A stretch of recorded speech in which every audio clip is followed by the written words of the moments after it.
It's 11:59 at Gun Owners Radio, and this is the Penn Patriot, music and the truth until dawn. Right now, I've got a few words for some of our brothers and sisters in the occupied zone. The chair is against the wall.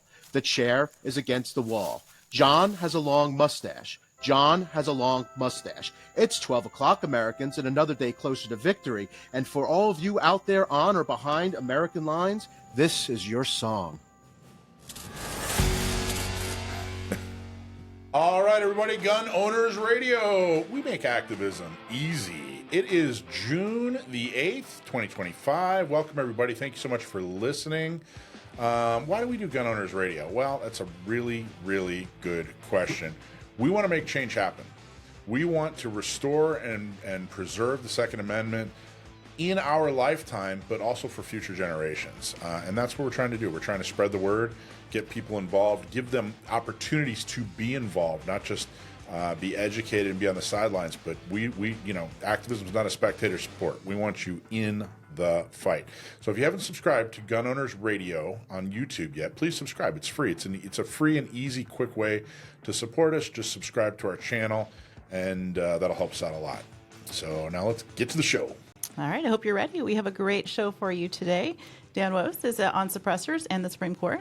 We have talk on AB 1127, California's latest campaign to ban the striker-fired handguns, as well as training mandates in Massachusetts and much more. By way of lawsuits and news, all that you need to know. We bring you Gun Owners Radio here from Discount Gun Mart Studio. Have you not been here for a while? Well, please come check them out today and check out their website as well at discountgunmart.com.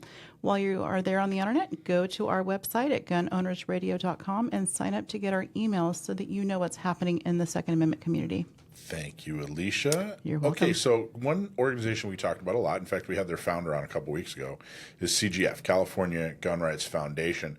They're having a really cool sweepstakes. So we wanted to make people aware that if you go to CGF's website, you could donate and possibly win a Kel-Tec KS7, which we're going to show on the screen right now. It's a pretty cool shotgun. It's a very cool shotgun. It is. And all you got to do is go to cagunrights.org/KS7. Okay, so that's cagunrights.org/KS7. So basically just go to their website and add the extension /KS7. And if you make a donation, you could win this whole month of June. If you donate, all the rules and everything are up on the website. You can check it out. But if you donate to CGF, you could possibly win a gun, which is super fun. My favorite kind of gun is a free one. Same. That's the exact. A free one that works. That's the best of both worlds, right? I get it. When we first started doing like some of the events that we do, where we do giveaways or whatever, I would get people. Shops would say, "Well, here, I'll give you like a $2,000 or $2,500 package of like a safe and some clothes or whatever, stuff like that." Or I can give you like this $350 gun. $350 gun every day. Every day. Everybody wants the $350 gun. Yeah. They don't want the $2,500 package of something else, which I always thought that was interesting.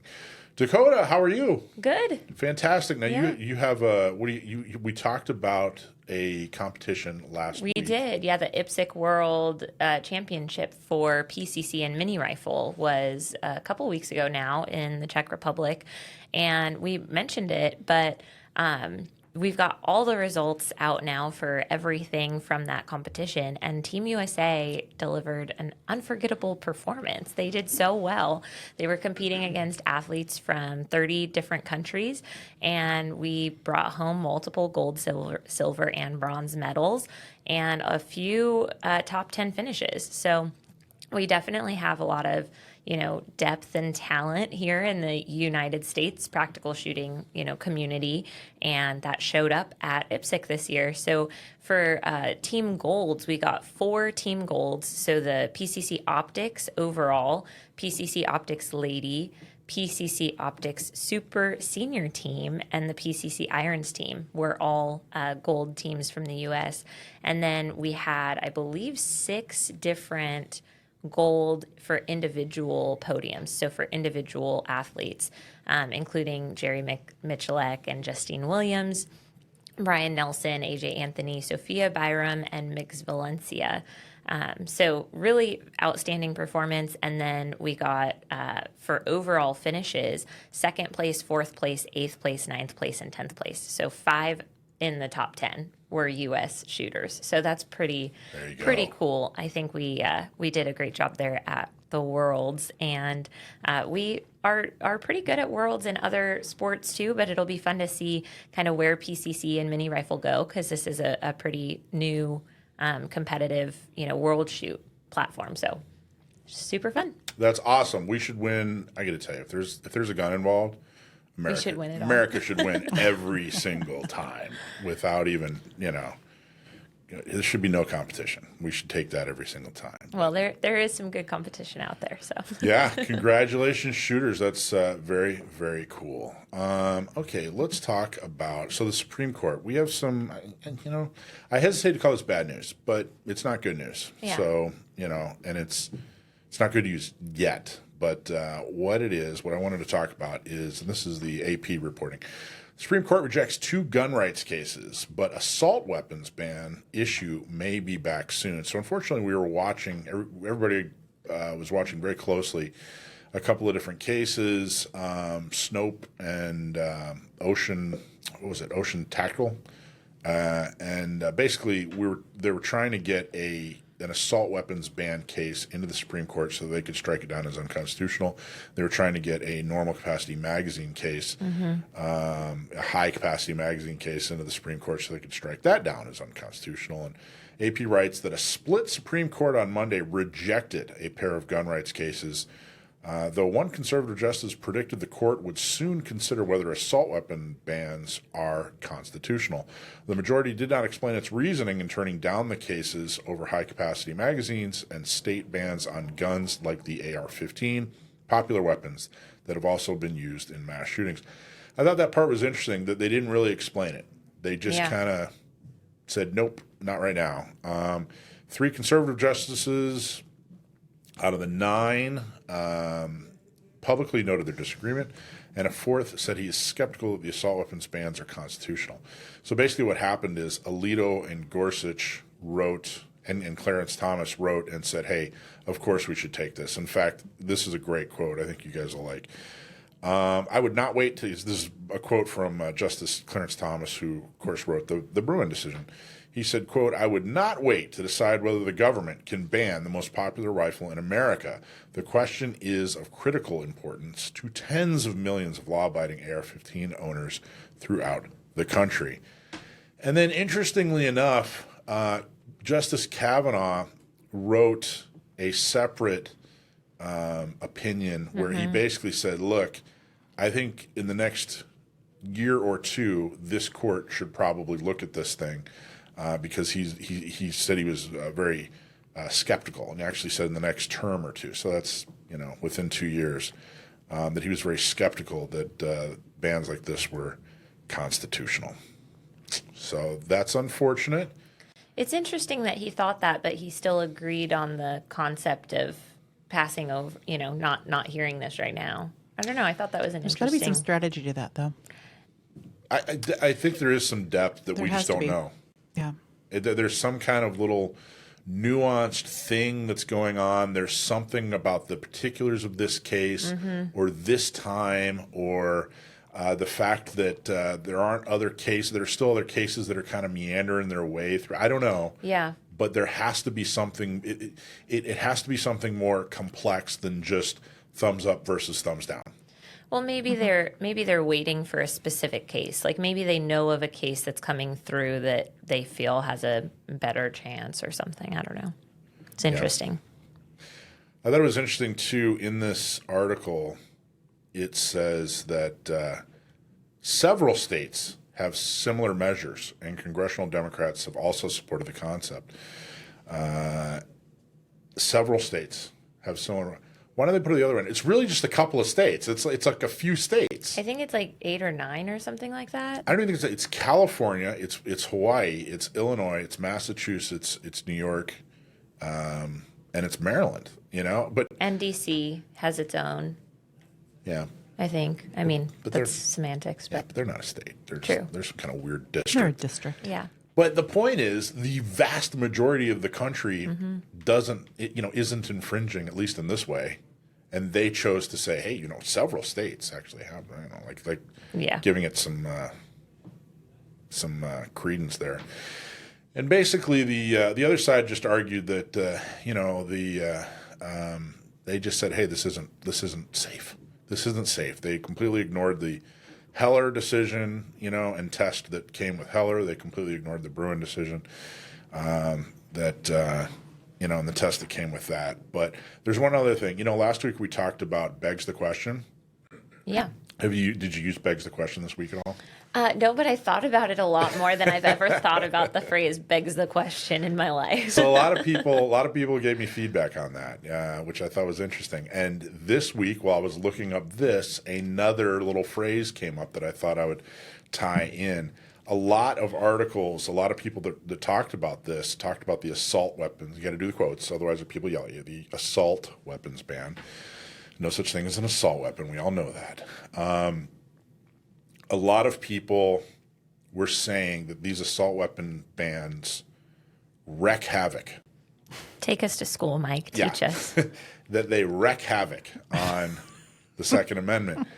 That's not the phrase. Wrecking havoc doesn't make any sense. The term is that it wreaks havoc. It wreaks havoc. Wreak, W-R-E-A-K, means to cause. So it causes havoc. Wreck means to damage or destroy something. So it doesn't wreak havoc. I don't even know. I think to wreak havoc, you'd have to find havoc and then stop it and say, no more havoc. And then someone would say, you just wrecked havoc. So Yeah. it's almost, it doesn't make any sense. But even if you took it to its most literal possible definition, it really doesn't make any sense. It's actually talking about doing the exact opposite. So I think a lot of people get nervous about saying wreaks havoc because of the word wreak, R-E-E-K, which means smells bad. Right. But it's wreak, W-R-E-K, which of course that means cause. It causes havoc. And I agree, it does wreak havoc. It doesn't wreak havoc. So there you go. So there's your I like it. There's your English lesson and your Second Amendment lesson for the week. All right. I did know that one. I knew didn't that know the one? one last week, but I did know this one. All right. Well, there you go. So Thank you for that lesson, Teacher Mike. you bet. You bet. There'll be another one next week. Love it. All right. What should we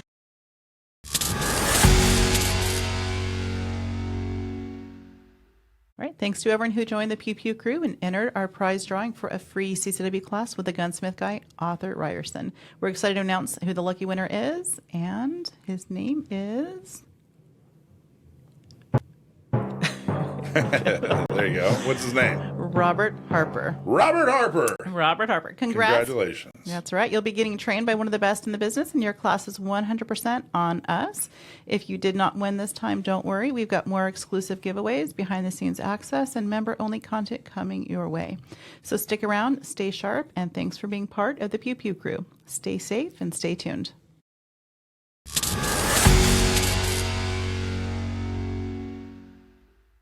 Gun truth of the week. All right, this gun truth of the week. A study of emergency calls to Kansas City police in the mid-1970s, quote, were stunning rapid police response led to an arrest in only 3% of serious crimes. Only 3% of serious crimes. The study was considered so important and counterintuitive that it was replicated during the late 1970s in 4 other cities. Those cities were Jacksonville, Peoria, Rochester, and San Diego, which is a city I've been to a time or two. With funds from the National Institute of Justice. In each case, the findings were identical.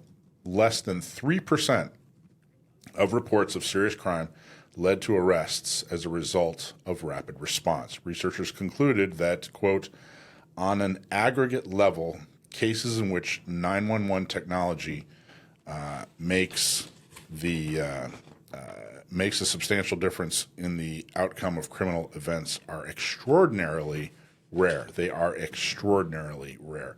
3%. They were so shocked by the study that they actually did it in other cities and found out that other cities were the exact same.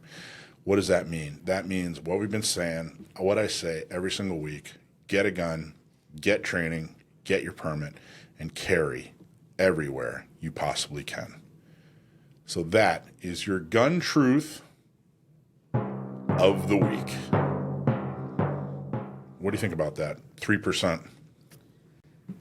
I don't think it's that surprising to me. Yeah. You know, I don't know. I think it makes sense, right?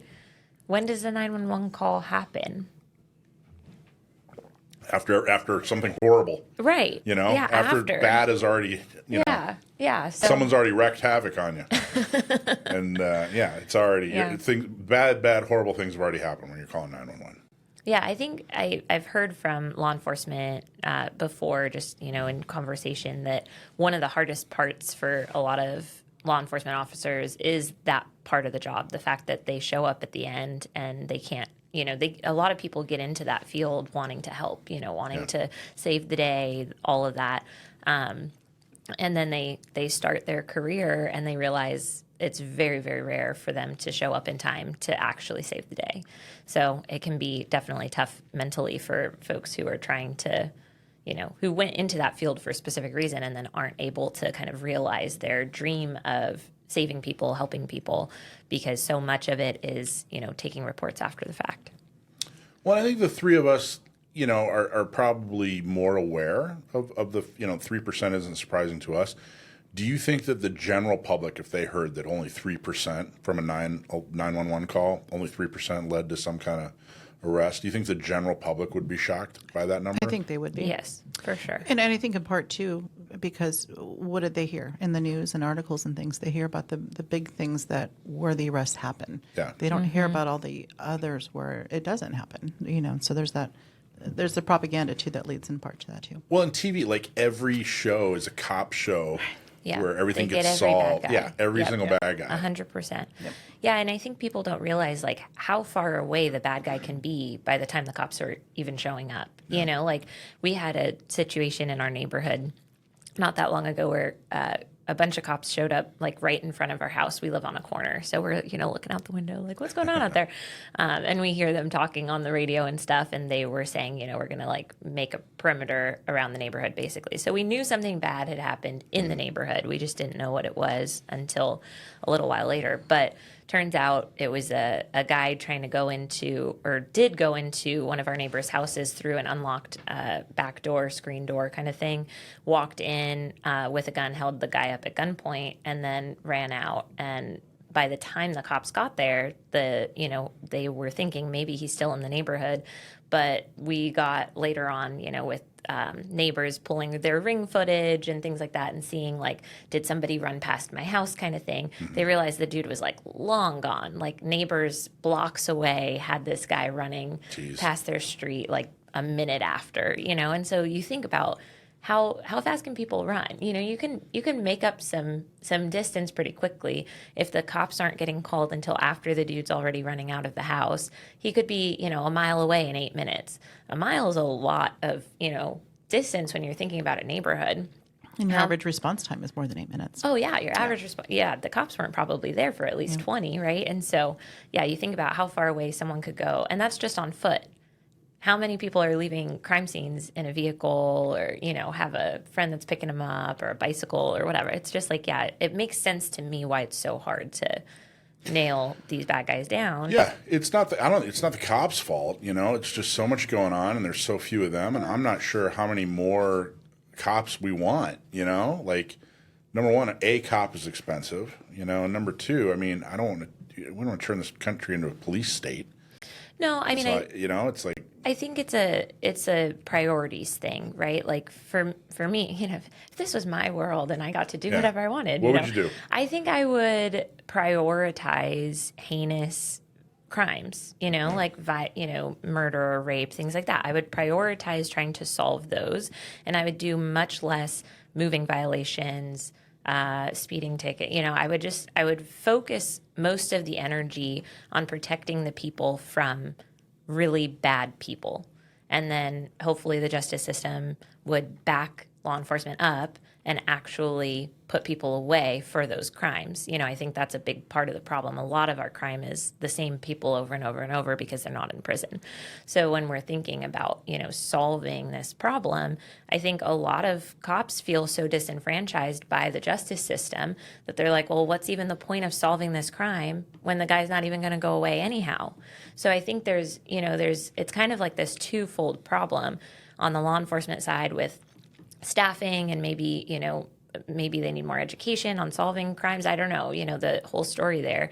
But then on the criminal justice side, so many DAs are refusing to really press significant charges, or people are taking, very light plea deals. And, I think there's multiple reasons that this is a problem, but they are solvable. Yeah. And a lot of it starts with, getting the right people in office. If we get, DAs that are tough on crime, that want to actually uphold the law and keep people safer, I think that in and of itself would make a huge difference, because people would be afraid to commit those crimes. I think that's an extremely strong point, and it's a big part of it. There's also, what was really eye-opening was when the show Cops came on. Yeah. I remember. Remember? Like, Yep. the country had never seen anything like that before. And I don't think people realized how many ridiculous calls that cops have to go on. 100%. And it's like, you guys can't take care of your own whatever, your own family, your own neighbor, your own domestic issues, whatever. So you have all these cops who are tied up in these ridiculous scenarios that law enforcement shouldn't be involved in, and then you wonder why the response times are 8 minutes. It's just, I don't know how to solve that problem. That's way above my pay grade on how to fix the entire culture of I was going to say of Florida. All this stuff happened in Florida. But. It's not Every wrong. You're not Florida wrong, man. though. Yeah. Yeah. So, all right. There you go. So let's do our Q&A section. So you have Q's. We have A's today. Okay, so let's see. One question that came up. My CCW application is over 90 days past my appointment. What's the holdup? So that comes up fairly often, and it's starting to come up more often. Basically, once you get your appointment, you should get your approval within 90 days. And for a long time, it was 90 days, like right on the dot. Yes. 89 days, 90 days, boom, you got your approval. Mm-hmm. I'm seeing more and more it get past 90 days before you get your approval. So this is, again, you've put in your application, you've gone to your appointment, they've, made sure you got all your ducks in a row, but you haven't gotten your approval letter yet. And again, it's supposed to be about 90 days. So this isn't the sheriff's office. This isn't licensing that's holding this up. This is the California DOJ. Your fingerprints make a stop in Sacramento at the California DOJ's licensing.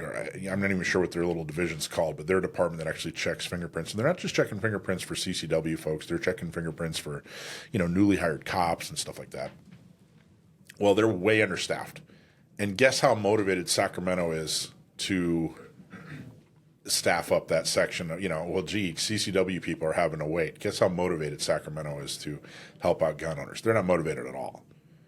And more people than ever in California are getting their CCW. More people in San Diego, more people in Riverside, more people in Orange.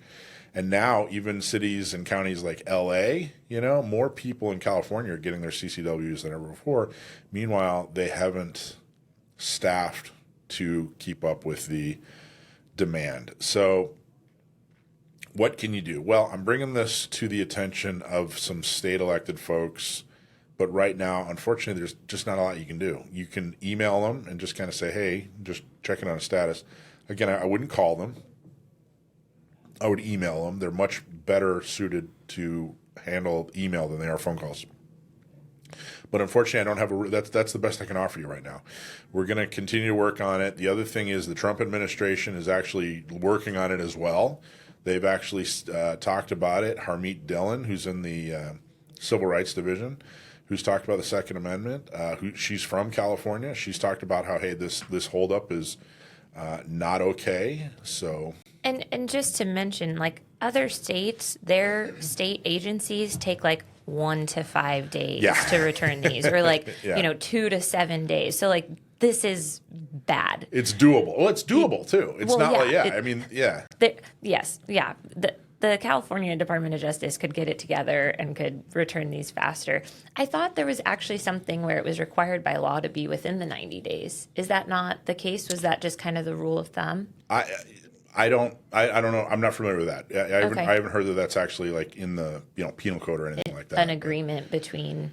You would think like if an agency is going to say, hey, we're going to take on this role, we're going to do all of the background checks for this particular thing, that they would have to be held to some sort of like realistic limit of time that they have to do that. Yeah. Wouldn't that be fantastic? You would think. But again, we've talked about the Trump administration. I'm actually very happy with some of the comments from, again, Harmeet Dillon, who's from California. She's an attorney. She's in the Civil Rights Division and has basically said, hey, this is a civil right, and nobody in Washington, D.C. has cared about your Second Amendment, and we do. So hopefully she'll fill that. Did I tell you the story of when I met Harmeet? So years ago, but way before San Diego County gun owners, I gave a talk in front of the San Diego County Republican Party about the Second Amendment. I was just starting to do some activism, and the Republican Party was, kind of said, yeah, well, help us with some of our pro-Second Amendment candidates. And so they let me give a little talk and talked all about the Second Amendment. And this guy, Ken Stone, wrote a hit piece on me. He's a far-left journalist out in East County. And he wrote this horrible hit piece on me, which was a lot of fun. But the other thing that happened that night is there was a new chair to the state Republican Party, and her name was, or I think she was actually second. She wasn't the chair. I think she was like second chair, vice chair. And she, it's Harmeet Dillon, and she went on right after me, and she talked all about the Second Amendment and how she came from a family of immigrants, and that they moved into the South, and there was a little bit of prejudice, if I remember correctly. I think it was one of the Carolinas that she moved to, and the Second Amendment, they lived it. It became real important to them for protection. So I was really happy about that. So she's the real deal, and I look forward to her success. So I'd like to really quick give a little bit of a piece of information that I just discovered. Yep. So as you guys were talking about the 90 days, I was doing some research. I pulled it from Michelle and Associates. Yes. Law firm. Yes. Right? They state that the issuing authority has up to 90 days from the individual turning in the application, right when they run your prints and accept your application, and then an additional 30 days to notify you once the sheriff or police department receives the background check results from the DOJ. And so they have 90 days to run it, and then they have 30 days to notify you. But it doesn't sound like that's a requirement to the DOJ, right? That's just the issuing agency only has that much time. The issuing here's the verbiage they have. The issuing authority has up to 90 days from the individual turning in the application, and 30 days after the sheriff or police chief receives the background check results from the DOJ, whichever is later. Interesting. There you go. So I wonder if our sheriff's department, we don't, I'm sure we don't know this information, but I wonder if they're turning it in day one of the application, the same day the fingerprints are being taken. Is it being sent to the DOJ, or is it being sent on day 70 or day 30? Where in that 90 days is our sheriff's department actually sending it to the DOJ? Good question. My understanding is like the day after your appointment. Like okay. Your appointment, you go in, you get your fingerprints. And it's right away. And then Good. like, I don't know if it's immediately that day, but like, the next day they get your package put together and boom, the whole thing gets submitted to the California DOJ. So then it is just the DOJ holding it all up from there. And that's the feedback I keep getting. Yeah. I know that not just from our department, but from other sheriff's departments, they're saying, hey, we'd like to do it much sooner, much quicker. Right. But California DOJ is holding up the show. So I'll update you guys. Like I said, I actually have a couple of appointments to talk to some state folks to figure out what we can do to get this wrangled. It's such a tough situation. There's so little leverage that we have because there are so many people in Sacramento that absolutely hate the fact that you get to have a CCW and that you own a gun. So, all right, let's do our legal update. All right. All right, let's do our legal update. All right. This segment is our legal and legislative segment where we tell you what you need to know from the courts and from the legislators. Remember, we are not lawyers and nothing we say is to be taken as legal advice. Our sponsor, John Dillon, is a lawyer who has been helping people to fight GVROs. Those are gun violence restraining orders, plus more. If you know somebody that's had their self-defense rights taken away without due process, give John a call. His website is dillonlawgp.com and his phone number is 760-642-7150. Okay, California's AB 1127 targets striker-fired pistols with technical precision as dealers face escalating risks and political pressure. As we've talked about before, AB 1127 is trying to outlaw any gun that can easily be converted to full auto. And they actually talk about exactly how it can be easily converted. And there's a there's a do-it-yourself or, 3D printable device that you can attach to certain pistols that is like a switch and can basically turn them into a full auto, which is all that's illegal. Everything I just described is already illegal. It's already against the law.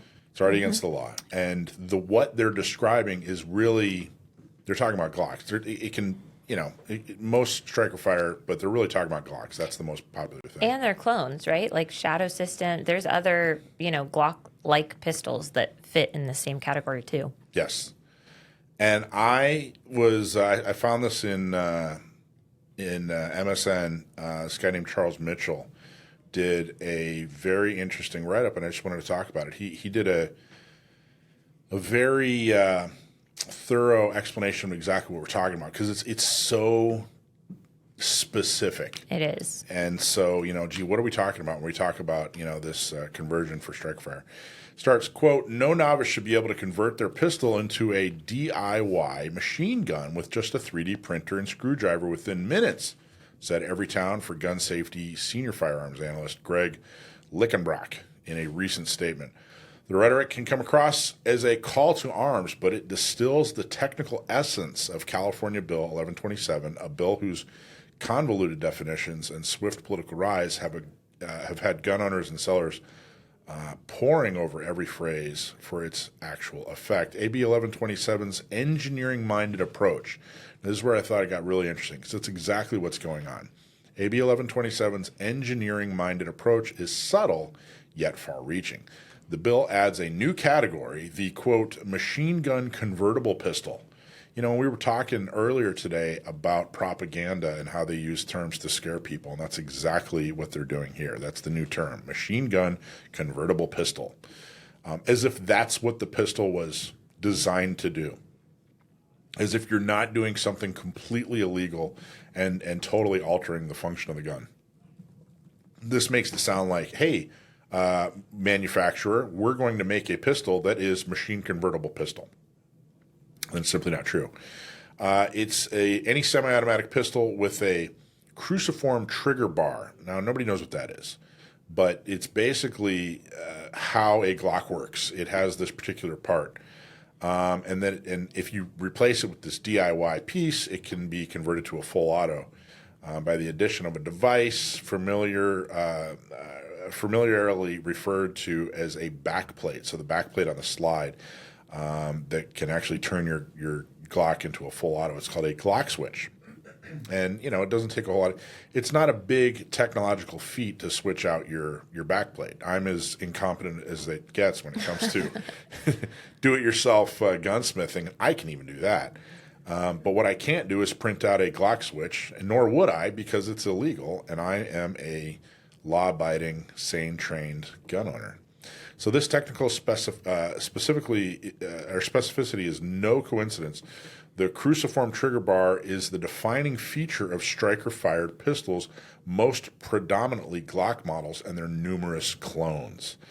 So basically, he goes on to talk about how with this engineering-minded restriction, they're basically taking a piece of this gun and saying, hey, if you completely and totally re-engineer this in your garage illegally, then it could possibly turn into a full auto firearm. So therefore, we're not going to ban guns because that's illegal and that sounds scary and that makes us look like extremists.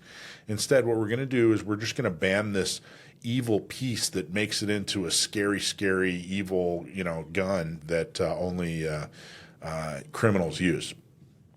And because we're doing that, it's going to apply to every striker fire pistol, aka the most popular firearms being sold in America today. So the effect is still a gun ban, but when you explain it like, hey, there's this gun, Mr. and Mrs. American, there's this gun that they make that can be easily converted into a machine gun. So that's all we're doing. We're not banning guns here. We're just banning this little piece and whatever and blah blah blah. And any guns that can take that little piece. And to add insult to injury, Glock has actually said, hey, you know what? In our new generation, in our new gun, we're actually going to fix that so that they can't do that. And in this bill, they said it's not good enough. Mm-hmm. So they even tried to comply or, took the initiative to fix this issue that, criminals were abusing. And the state of California said, forget it. It's not good enough. So what do you guys think of that? I'm not surprised. I think there's a lot of kind of propaganda out there about this. We were talking about that earlier, the concept that, people are just saying whatever they want to say and every town is putting out a lot of content about why this is important and why it's going to save lives. And I understand that people who maybe don't know a lot about guns or the way guns work would be, kind of deceived by the propaganda out there. I think it's not a stretch to think to yourself, well, if somebody could do this in their garage, it does turn it into a relatively, potentially safe device all the way up to something that can just go crazy. But I've seen things that say oh, it could shoot 1,200 rounds a minute or, these numbers that sound horrifying. Right. But how would you possibly get 1,200 rounds into your gun in a minute? Right. So let's say even if you have high capacity, standard capacity magazines, right, that hold 15 or 17 for a Glock, or you have the really big ones. You've got a Stendo, which you can't have, but let's say you do. So you've got a lot of rounds in one magazine. You still have to continually reload that gun because as soon as the magazine is, it's not belt fed. Right. You don't have 1,200 rounds in a drum on a Glock, right?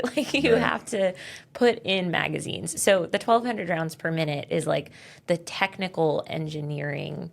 Sure, the slide cycle's in 0.05 seconds, and if you continually let 1,200 rounds go through the gun without any reloads or anything, it's technically possible.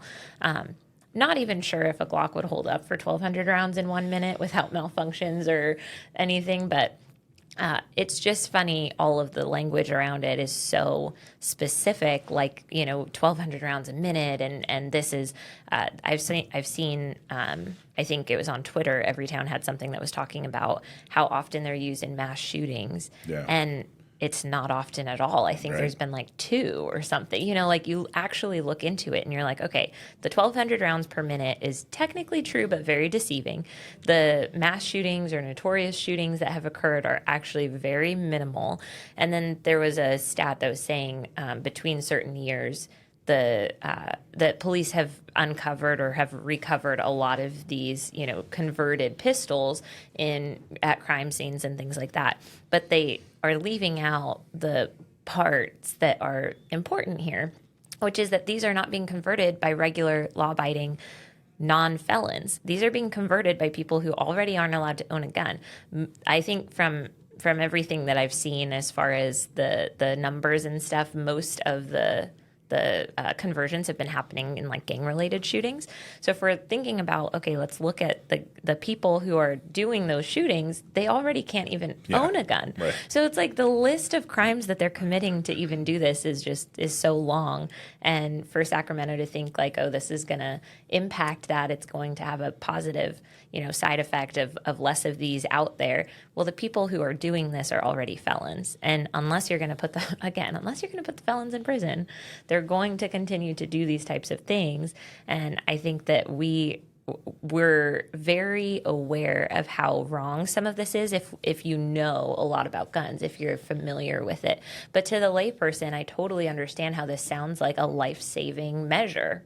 People hear, machine gun, and they think, oh yeah, we shouldn't allow those around. Well, we don't allow them. This is literally banning regular semi-automatic Glocks, which is a very, very popular handgun. Yeah, like 50% of guns out there being sold right now are probably would get banned if this thing passes in its current form. Yes. Yeah. Or more. It might even be more. It might be more, people need to understand just how popular striker fire is. It used to be that you would identify a problem and come up with a piece of public policy to solve that problem. And now they have a result in mind, and that is to basically eliminate gun ownership and carrying guns, and so they're coming up with public policy to that end. So, and they're kind of making up the problem. It's a problem that doesn't really exist. Right, yeah. So AB 1127, and since its filing, the bill has passed the Assembly Public Safety 7-1, the Judiciary Committee 9-2, and Appropriations 11-2. Those are all the three big committees, and it's pretty much happened through partisan voting. All the Democrats voted for it. Most of the Republicans voted against it. So that's what's going on. So keep that in mind. Just wanted to explain that. Like I said, I thought that his angle and his explanation about the engineering piece was extremely important. Okay, next, SB2. We're all extremely familiar with SB2. The biggest part about SB2 is, of course, the expansion of prohibited places where you can't carry even if you have a CCW. And when I say expansion, that's an understatement. I mean, they basically said every place outside of your home you no longer can carry if you have a CCW. So you go through the process of getting a CCW, you get the additional background check, the additional training, the additional fee. You go through all these steps, and then they say, well, that's still not enough. You still can't carry basically anywhere. But this isn't just, and then there's a lot of other little pieces to this. We're finding out that there are a lot of other pieces to SB2. That's just the most immediate and obvious. There's a lot of little landmines in it. But this isn't just another gun law. This isn't simply another restriction. This is a much bigger thing. This is something that is historically awful. This is something that we're not just splitting hairs here anymore, and it's something that we've talked about in the past. So I'm going to talk more of this truly is a civil rights issue. Now, something occurred to me. I was being a nerd over the last couple of days, and I was watching Star Wars, the original Star Wars from the 70s. Episode 4, and it was pretty interesting. Something in there jumped out at me and made me think of SB2, and I want to show you what it is. Watch this scene. Everybody remembers this scene. Hey, we don't serve their kind here. What? Your droids. They'll have to wait outside. We don't want them here. Too much weight out by the speeder. We don't want any trouble. I heartily agree with you, sir. So everybody remembers the bar scene, right? You remember that, Luke went in there and they kicked old C-3PO out. What I don't think a lot of people remember is this was the late 70s. This was barely a decade after the Civil Rights Act when this type of thing actually happened to people. And, barely a decade. I think it was 12 years since it was legal to say, hey, you're black, you can't come in. You can't come into my restaurant. You can't come into my bar. You can't come into my establishment because of the color of your skin. You can't use the same bathrooms. You can't use the same water fountains. You can't eat at the same counters. And this was Star Wars. This is George Lucas's way of basically, talking about that. Basically saying, hey, this is a reality. This was a social statement at the time. This wasn't playing into the story. This was him saying, look at how horrible this was. And, oh, by the way, it was just 10, 12 years ago. This was yesterday, to them. And we don't really think about that. That stuff has been lost to history. It's gotten to the point where that type of behavior is so extreme and so offensive that it doesn't even seem realistic anymore, when the reality was there was an entire section of our country where it was just okay to do that. And of course, civil rights, the term civil rights, although actually a very broad term, has been assigned to just that type of civil right, which I get it. It was so appalling, so horrible. There was such a fight. But really, this is another extension of that. Now, flash forward to 2025. What does SB 2 do? Well, my civil right to keep and bear arms, what if I walk into a bar? Hey, get out of here. We don't like your kind. And I think that people are hesitant to make that comparison because of the benefit of hindsight. You have the benefit of hindsight. So you've looked back and said, wow, what they did in, the South was horrible. And it wasn't just the South. There were a lot of other states that did it. But that type of discrimination was horrible, and then you're hesitant. You're almost apologetic about being a gun owner. Like, well, I don't know if it's quite the same. And gee, they went through a lot. It's very much the same. The comparison is very much the same. In fact, it's almost identical at this point, whereas if you were black in Alabama in 1960 and you walked into a bar that you weren't allowed to be at, would you get arrested? Hell yeah, you'd get arrested. In 2026, if this thing passes and you're exercising your civil right to protect and defend yourself and you walk into a bar where they don't want you, could you get arrested? So I think it's important, extremely important, that we learn from history and that we stop apologizing for being gun owners. We're the good guys. We're the guys that are doing right. And this truly is a civil rights issue. The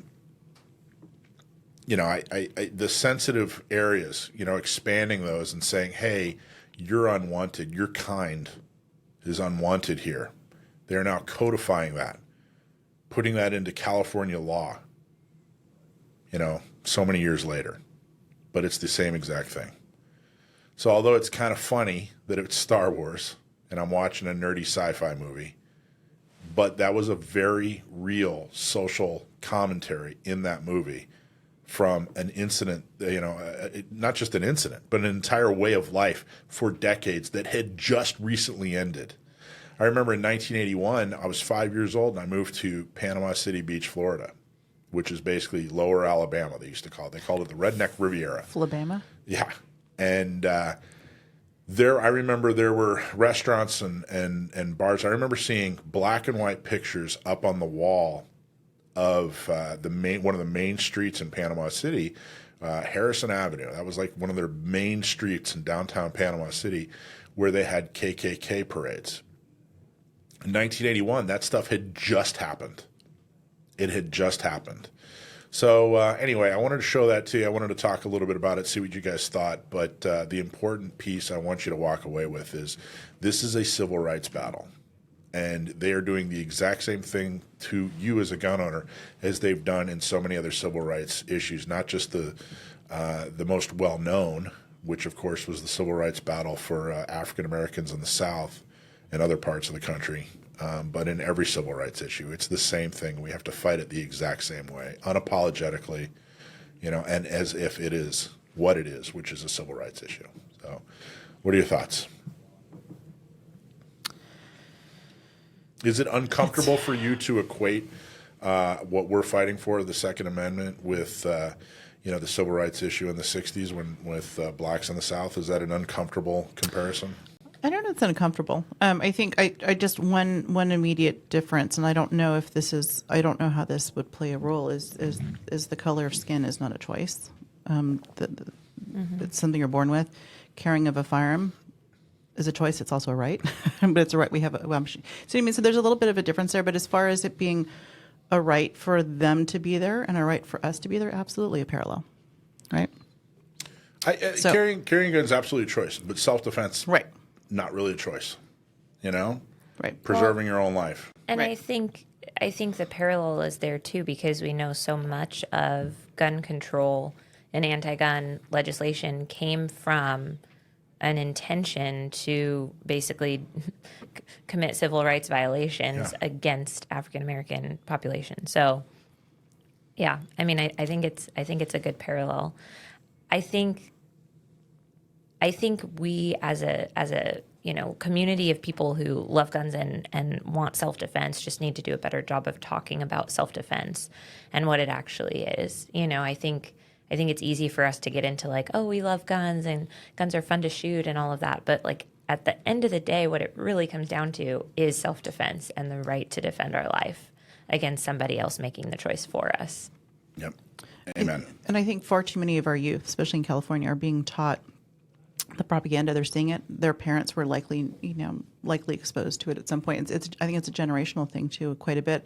I know I'm doing my part. My kids are educated. They're informed. They are great shooters, and I think that, I mean, of course, it's a long game, but I think that can be a really big point too, to where we can start making a difference. Is start educating our youth. Don't make that firearm something that you tuck away, like in a hidden quadrant of the castle in a Disney movie. Like, right, they're going to want to find that hidden thing. Teach them respect, teach them safety. And that, I mean, but I know that's long game, but for right now, what can we do? Got to fight. There you go. That's it. Okay, so I again wanted to bring that up. Want to make sure that people, start thinking about having that exact state of mind. That hey, this isn't just a, hey, I want cool toys. Yeah. No. I need tools. This is a civil rights thing. So the next one is the CCRKBA weighs in on training mandates in Massachusetts. What the heck is the CCR? What is it? CCRKBA. That is the Citizens Committee for the Rights to Keep and Bear Arms. It's out of Massachusetts, and this article comes from folks that we talked to last week, the News 2A folks, and John Petrolino, who is an awesome friend of the show. Responding to the Bruin decision from the Supreme Court, Massachusetts added live fire requirements to get a license to carry. The Citizens Committee for the Right to Keep and Bear Arms answered Massachusetts' call for comments. The Bay State was one of the many jurisdictions that responded negatively towards the New York State Rifle and Pistol Association versus Bruin decision. Part of their sweeping law change was the addition of live fire training in order to get a license to carry in the Commonwealth. Recently, the Massachusetts Executive Office of Public Safety and Security requested commentary for the public concerning the addition to the regulations. CCRKBA announced they've contacted the office admonishing the requirement and delivered their recommendations. I think it's kind of amazing. I think that I have my Utah CCW. That's the only out-of-state. Do you have an out-of-state CCW? Yeah, I have Utah. You have Utah? What do you have? Arizona and Utah. So I don't think I didn't have to. There's not a live fire requirement. There's not a live fire requirement, right? No. But still in California, I think it's so ingrained that, there's a live fire requirement. And now there's a 2-day requirement for initials that I've become so conditioned that I read this and I'm like, whoa, wait a minute, what? And then I forgot, well, yeah, we're one of the few states that really even has that. And they're fighting back and saying, no, we're drawing a line in the sand. And I think it's a difficult argument. I think that a lot of people that aren't knowledgeable are very comfortable with the idea of making somebody do a live fire test without 100%. Considering the costs and how it actually limits people. Yeah, I mean, I think we all understand the concept behind it, right? Like, somebody who thinks that live fire tests make sense are probably thinking, okay, well, now we know that person understands how to use their gun, all of that. But what we're missing is that a lot of the people who need a gun or want a gun the most are in a time crunch. They are getting their CCW or they're buying their first gun because they're afraid of something specific happening in their life right now or something that could happen in their life soon.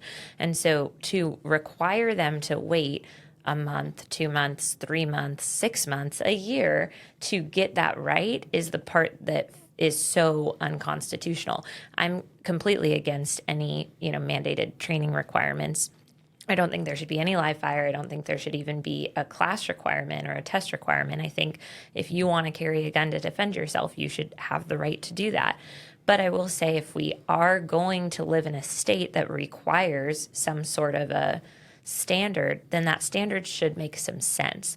And I think a 16-hour standard like what we have here does not make sense for most folks. Like you think about normal people, single moms, working parents, it's tough to get away for 16 hours. So that coupled with the huge financial impact that has, a lot of these classes cost as much as it costs to purchase the gun. And then you've got the license and all the background check and all that stuff. It adds up. I think it could cost you like $700 to get your CCW in San Diego, depending who you take your class with, and all of the fees for the license with the county. Yeah. So there's a lot of other problems aside from just, we could all sit here and say, well, this is unconstitutional, but there's other problems here too, besides just the fact that it's a direct infringement on our rights. Well, John wrote in his commentary, in his letter actually to them, he writes that, well, the debate at hand is not whether or not compulsory training is constitutional, but rather the type of training that would satisfy a statutory requirement. It's important to preface our recommendation with our stance on this issue, which is right along the lines of exactly what you're saying there. On behalf of our members, we want to make it clear that we are not in favor of training mandates in order to exercise a constitutional right. Requiring training, live fire or otherwise, in order to purchase, own, or carry a firearm is akin to needing a college degree in order to express one's own opinion or practice their religion. There are no training requirements in order to exercise any other civil liberties enumerated by the U.S. Bill of Rights. And the Second Amendment should not be treated like a second-class right. Now, I love that analogy. Isn't that great? That's a good one. Yeah. And this actually, I think it's great that these guys are coming out so strong on this, and I actually have some really good news. Do you remember a few weeks ago we were talking about how there was a bill in Sacramento that was going to require an 8-hour class before you could even purchase? Correct. Yes. Okay, well, that's dead. That's dead. That's good news. I know, right? Can we get a little cheering? Yeah, now that you found the cheering button. All right, let's talk about Smith & Wesson. Smith & Wesson has been around since guns have been around. I mean, they're forever. Smith & Wesson is such a iconic company. And there's a case that the Supreme Court just threw out on its ear. It's the Smith & Wesson versus USA. So in Smith & Wesson, Inc. versus Mexico, the U.S. Supreme Court ruled against Mexico's lawsuit against U.S. gun manufacturers. So Mexico is basically saying, hey, we're going to sue gun manufacturers because of the gun violence that we can't stop in Mexico. The case centered around the question on whether gun manufacturers could be held liable for the harm caused by their firearms used in Mexico by drug cartels. The court determined that Mexico's lawsuit failed to meet and this is an important phrase, the aiding and abetting requirement, which would have removed it's referred to as the PLCAA, and that stands for the Protection of Lawful Commerce in Arms Act. So as long as there was no aiding and abetting, then they were protected by the PLCAA, and that's specifically for gun manufacturers. So Mexico's lawsuit, what they were really trying to do is hold U.S. gun manufacturers liable for all the harm caused by firearms in their country, and specifically drug cartels. That's who's doing this. It's not sane, trained, law-abiding gun owners, although it's very hard to be a law-abiding gun owner in Mexico. It's still possible. These are drug cartels that are doing this. And they argued that manufacturers were aiding and abetting gun traffickers across the border. Well, the PLCAA is a federal law that generally shields gun manufacturers from liability in cases where guns are being used in illegal activities. The aiding and abetting part is particularly important. The PLCAA contains an exception for cases where a gun manufacturer aids and abets another person in committing a firearms offense. Mexico argued that the gun manufacturer's actions constituted aiding and abetting illegal sales to traffickers. Of course, that is untrue. They were in no way aiding, certainly were not abetting. They were just doing what they're supposed to be doing, which is selling the most effective self-defense tool, protected by the Second Amendment. Well, the Supreme Court saw right through that. The Supreme Court ruled that Mexico's allegations were insufficient to demonstrate the aiding and abetting, finding that manufacturers' actions did not meet the required standard. So what are the consequences? Well, the ruling effectively shields all U.S. gun manufacturers. They're really already shielded by the PLCAA. But this further shields the U.S. gun manufacturers from lawsuits like this filed by Mexico or really anybody, and limited the ability of foreign governments of all kinds to hold liable the misuse of firearms from their own people. Enormously important decision. I think that this was making everybody nervous. How was this going to go? And the fact that the Supreme Court just threw this out on its ear and did it so quickly is extremely good news. So Yes. Congratulations, Smith & Wesson. What do you guys think? I'm very thankful. I'm very glad. Yeah. Again, we've seen there's already a law protecting. There's already a law regarding this, and I'm honestly a little surprised and thankful that it was upheld and that it went our way. There you go. It's like trying to, like the whole thing goes. It's like trying to blame the spoon maker for people being fat. It doesn't work. You have a choice. Exactly. Blame the person, not the tool. Exactly. That's it. So that was good news. And then, of course, like I said, the bill that was going to require people to, in California, to go through live fire training, an 8-hour class to purchase a gun, whether it was your first gun or your 100th gun, you still had to go through this training. That's as good as dead. Doesn't mean it won't come back. It may still come back. But for now, it's as good as dead. So that's a pretty good week. Yeah, it's a great week, actually. Right? We're lot almost of good getting news. spoiled. I know. Like if this had happened 10 years ago, there would have been a parade. But now we're just like, oh, cool, more good news. Another good thing, yeah. So anyway, that's our legal and legislative segment. All right, those are the bills and the lawsuits, so now you know. But what can you do about it? Well, let's do our deployment section to find out. There you go. And our deployment section is brought to you by SageTree, sagetree.com. If your website needs updating or you want to break into the digital marketing game, if you want your clients to hear about you online and you want to find even more clients, it's extremely important for you to talk to SageTree. San Diego County Gun Owners and Gun Owners Radio uses SageTree. They do a fantastic job. They're absolutely wonderful. Just go to sagetree.com and you can get a free assessment of your digital marketing plan and your website. Thank you so much, SageTree. Okay, so what do we got going on? Well, we've been talking about this for a while. Gun Rights Policy Conference. I'm going. Alicia's going, right? Yep, I'll be there. Dakota might. You're like in Europe or something. I'm back from Europe, but it's like right in between getting home from Europe and going to Missouri for a 3-gun competition. And I don't know if I'm going to be able to be gone like every weekend of September. So. And that's like a weekend. If we're both gone, I think it's just going to be you alone in a room doing Gun Owners Radio. Awesome. Yeah. I'll run the show. All right.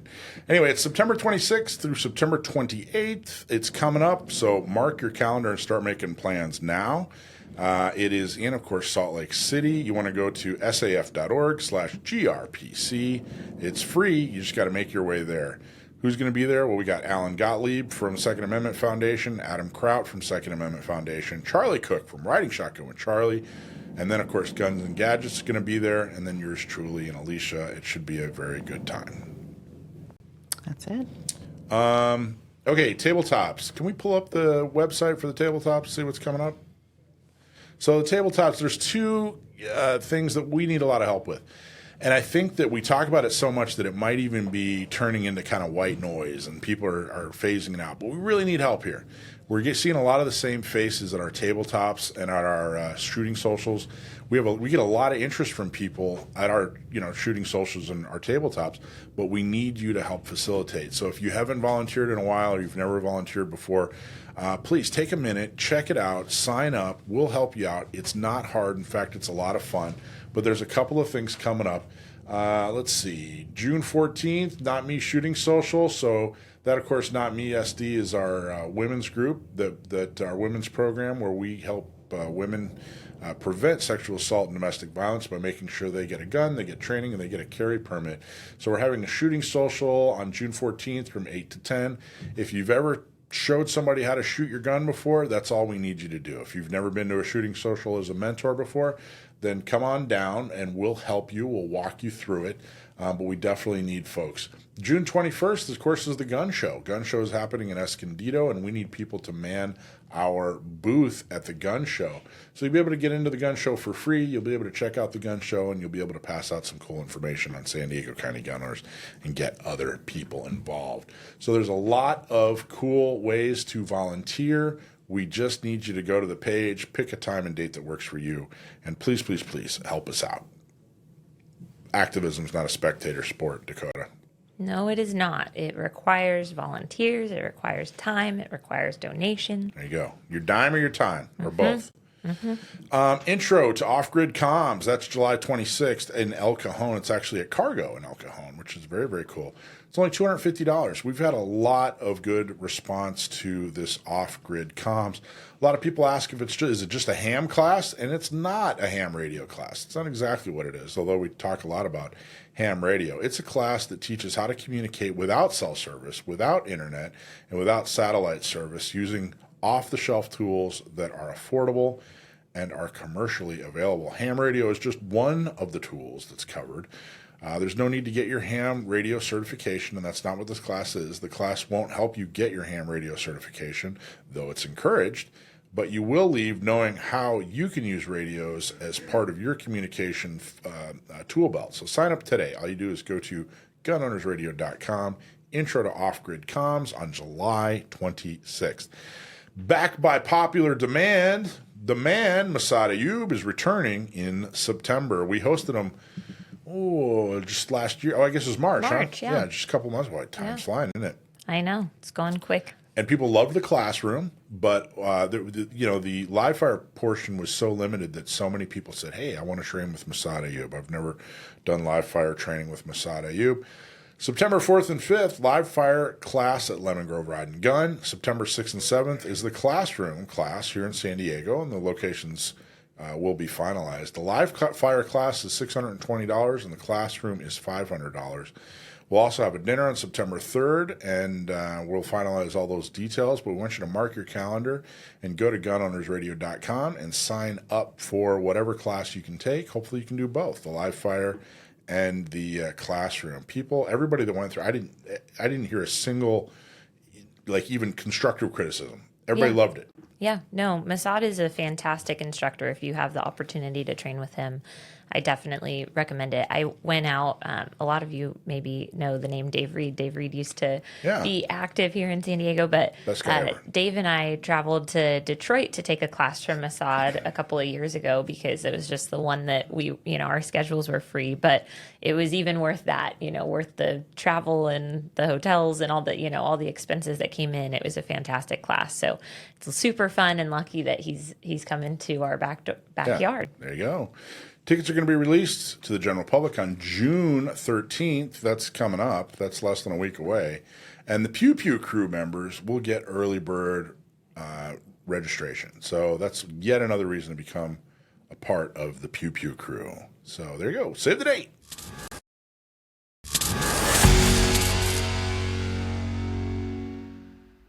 Okay, so a couple of months ago, one of our board members, Jeff Malik, who's a wonderful guy, he's also a member of the HDSA, the Honorary Deputy Sheriff's Association. They're like a booster club. They help raise money for the Sheriff's Department so they can afford the things that they need to get the job done.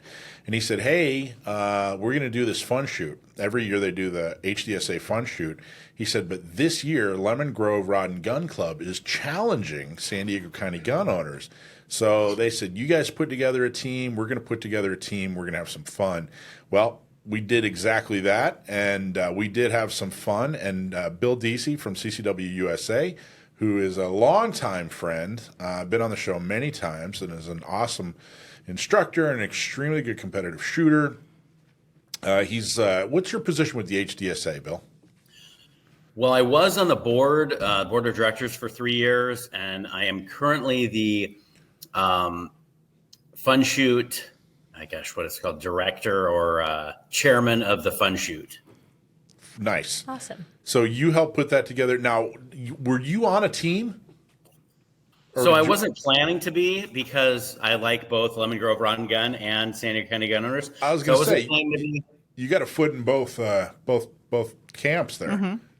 And a lot of the folks at the match also had, they're Lemon Grove and they're San Diego County Gun Owners.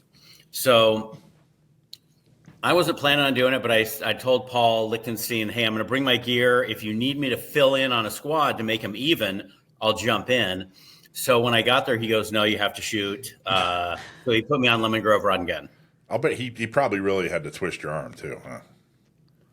Well, just my pinky, just a little bit, just a little bit. So how many teams? We set up the match the day before, so I had already shot like 3 of the stages just to make sure everything was working. Oh, So you were warmed up. Yeah, he was cheating. All right, I was gotcha. going to say, I feel like that's against the rules. And you were on the other team. All right. Okay. Yeah. good. I thought you were going to say that you filled in for me, Yeah, I was filling in for Alicia. but I was on the other team. Yeah, Alicia couldn't make it. So Alicia was on the team. So here, let's talk about the San Diego County Gunners team first. Matt Clear put it together mainly, but it started with Matt and Alicia, and then Matt invited Jamie Franks, who people know from he's an Top instructor, and you know him from Top Shot, and then Sterling White, and who else was on our team? Oh, I've got the list right here. If he doesn't have it, Lee from Barely Training, formerly from Gunfighter Tactical, and Jason Hurst, who's also a Lemon Grove guy. yep. Joe Dramisi was on San Diego County Gun All Owners. right, Joe Dramisi, obviously, San Diego County Gun Owners board member and does a lot for our blog. In fact, he started our blog, which is really cool. And who else is on our team? Who am I missing? I had Dylan Ayers. Dylan. Who else? So Dylan won the match. So Dylan Yeah. got top honors for winning the match. He did. Cool. So that was everybody on our team, Lee. right? No, a couple Lee. more. We also had Marco Perez Okay. and Seth Castor. Oh yeah, Seth and Mark. Okay. And did you mention Lee? You mentioned Lee. Okay. Yeah. Awesome. So that was our team. That's a pretty kick-ass team. Yeah, it's a great team. Yeah. I mean right? I mean, so I took this very seriously. And Matt was the first guy I called. I'm like, Matt, we need some ringers, man. We can't lose this. We would never hear the end of it. Matt actually couldn't make it to the match. He didn't make it. And then to Matt the match. couldn't make it. Alicia couldn't make it. It was, there was Some challenges. there were some challenges. And I was not there. I was not there by choice. So Yeah. Just putting that out there. Some important things came up. Yeah. So that was the team. And then how many teams were there, Bill? Do you know how many people It was participated? 5 squads, five teams or 5 squads. Gotcha. Okay. So what was that, about 50 people? It was a little more than 50 because some of the squads had, I think it was like 59 Nice. because some of the squads had more than 10. All right. So what were the results? You said who won what? Talk to us. Give us some good news, some accolades, some attaboys. All right. So overall, the top thing, we always say there's 3 things that are really important at a match. Number 1, safety. Got to follow the safety rules. Got to be safe on the range. So 100% on that. We had really good safety reports from the sheriff's department, from all the sheriff's staff and all the volunteers. Number 2 is, I have to remember what number 2 was. Did you Number not stay 2 at a Holiday is Inn Express last night? support the sheriff's department and Oh, yeah. support Oh, law got it. enforcement by joining the HGSA or becoming a member. And it's San Diego HGSA.org is the website. You can you have to be sponsored by a member. So mainly supporting the sheriff's department, supporting Duffytown Weapons Training Unit, all the stuff they do. We provide a bunch of unbudgeted expenses for the sheriff's department. So it's nice a bunch of business owners here in Southern California do that. And then number 3 is have fun. So that was the 3 objectives of the match of the fun shoot is to have fun because it's not like a high stress. Oh my God, I'm gonna win $1 million or something, which would have been nice, but that didn't happen. So we had really good results, and this is one of the first times we had this. A lot of times we'll have lots of B and C shooters, and then one grandmaster, and the grandmaster wins everything. So it's like, This time we had a lot of different winners in all the different categories. Nice. So, for example, of the 5 stages, the first stage is falling plates. It's just a plate rack. You shoot it 3 times. We combine your total time and hits for all 3 stages of the, or all 3 strings of the plate rack. That was won by Joe Dramisi. Joe Dramisi. Nice. Do we have? Do we where's have a little that little clapping cheer? thing? Little cheer. Yeah, thing? he Joe got a Dramisi. challenge. He got a Sheriff's Department challenge coin. I gave it to him yesterday. All right, cool. All right, Joe Dramisi won the plate racks. Who's next? That was the advanced division. In the novice division, Justin Gajewski who is out of, I think he's up in Ventura. He's a family member, friend of one of the members. He won the novice division. So you basically have advanced and novice, 2 different divisions. So if you're not a really experienced shooter, you can still win first place in the novice division. So that was nice. Then one-handed barricade. So we do a barricade. You're behind a barricade. You have to shoot a plate rack, right hand only, left hand only, and then two-handed from either side of the barricade. That was won by Sterling White from San Diego County Gun Owners. There you go. Big round of applause there. And Brad Exmeyer won the novice division. Congratulations. I don't think he was on one of those 2 squads. Then we have the Bill Drills, which was created, as you know, by Bill Wilson. And Bill Drills just 6 shots as fast as you can at 7 yards. We did 3 evolutions of that, or 3 strings. That was won by Dylan Aries, who basically had the outstanding combination of speed and accuracy to win that stage. Congratulations, Dylan. Big round of applause there. And then again, Brad Exemer won the novice division. So if you win more than 3 novice stages, we bump you into advanced the next time you do the match. But so Brad won the novice division in the Bill Drills. And then the Western shoot is totally different than what you would see at any normal match. Basically, you're shooting our guns and our ammo. We have a single action revolver. It's actually a unique revolver made for the Sheriff's Department by Ruger. It's a 40 caliber revolver. You have 5 shots, and you do alternating steel plates at about 10 yards, right, left, right, left, right, left. Get your hits. Then you run over to the shotgun. You do a side-by-side coach gun, and you fire 2 shots at a steel target at about 30 yards, probably 20 yards. 2 shots, and that trigger, I think if you measured it, the trigger was about 75 pounds on that coach gun. Terrible trigger. It's perfect. But it worked, and there's a lot of flinching going on that stage. Then you over. Even if it was 75 pounds, I'd still figure out a way to get an ND out of that somehow. And there's 2 triggers, so you do one trigger, then you do the other trigger. Just pull them both at the same time and get it done and over with. Yeah, get it over with. Might as well. So you run over to the third part of that stage, and it's a lever action. I think it's a lever action 38, and you fire 5 shots on the steel target about 40 yards. So this whole stage runs. You could do it between like 30 and 50 seconds, depending on how fast you move, I guess. It was interesting to see that like the winner of that stage was Jamie Franks. Hey, phenomenal shooter. And congratulations. Big round of applause for Jamie Franks. I want to say what was interesting is I ran that stage in like 40 seconds. Yeah. And then Paul Lichtenstein, who I don't know if you know Paul, he's an older dude. Yeah. Mm-hmm. He ran it in like, I don't know, 38 seconds. So he ran it. So it doesn't matter how fast you move. It's basically combination of time and score and everything. So he ran that really well. And then Jamie came and did it in like 27 seconds. Jeez. So that makes you go, oh man, I think I was moving slower than I thought I was.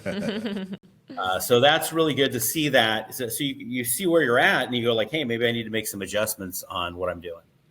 Nice. And then the novice division was won by Michael Kurtz, who's an HGSA member. And that's interesting because normally, like I said, it's one guy wins all the stages. If you have one really, really good shooter. This was nice that we had a lot of different winners. Good. From the different stages. Did we go over all the stages? We got one more stage left. One more stage, the Bacon Challenge. Okay. Bacon Challenge. Got to hit the Bacon pigs. Challenge. Okay. We used to call it like the Flaming Pig, but I guess they got offended. So Bacon Challenge. You can't do that in an HDSA match. That's a problem. All right. Anyway. Well, there's a target. There's a steel target shaped like a pig. Yeah. And so basically, you shoot all 5 steel targets that vary in distance from like 20 to 25 to 35 yards, and then the last target you hit is the pig, and it's much closer. So what happens is people are going really fast and they miss the pig. So on the Bacon Challenge, John Chambers from Lemon Grove Rod and Gun Club won that. Hey, congratulations, John. So a San Diego County Gun Owners team member won 3, took first in 3 out of the 4. 3 out of the 5. 3 out of the 5. Joe, Sterling, Dylan. Yeah, actually, Joe's San Diego County Gun Owners. Sterling was San Diego County Gun Owners. Dylan was San Diego and Jamie. So 4 out of 5. Yeah, 4 out of 5. Wow. Look at that. Look at Huh? that. Congratulations. Not to drop anything on Brad Exemer, he also got He got the first place on the Bacon Challenge for the novice division. Good. Yeah, it was really, really nice to see the turnout.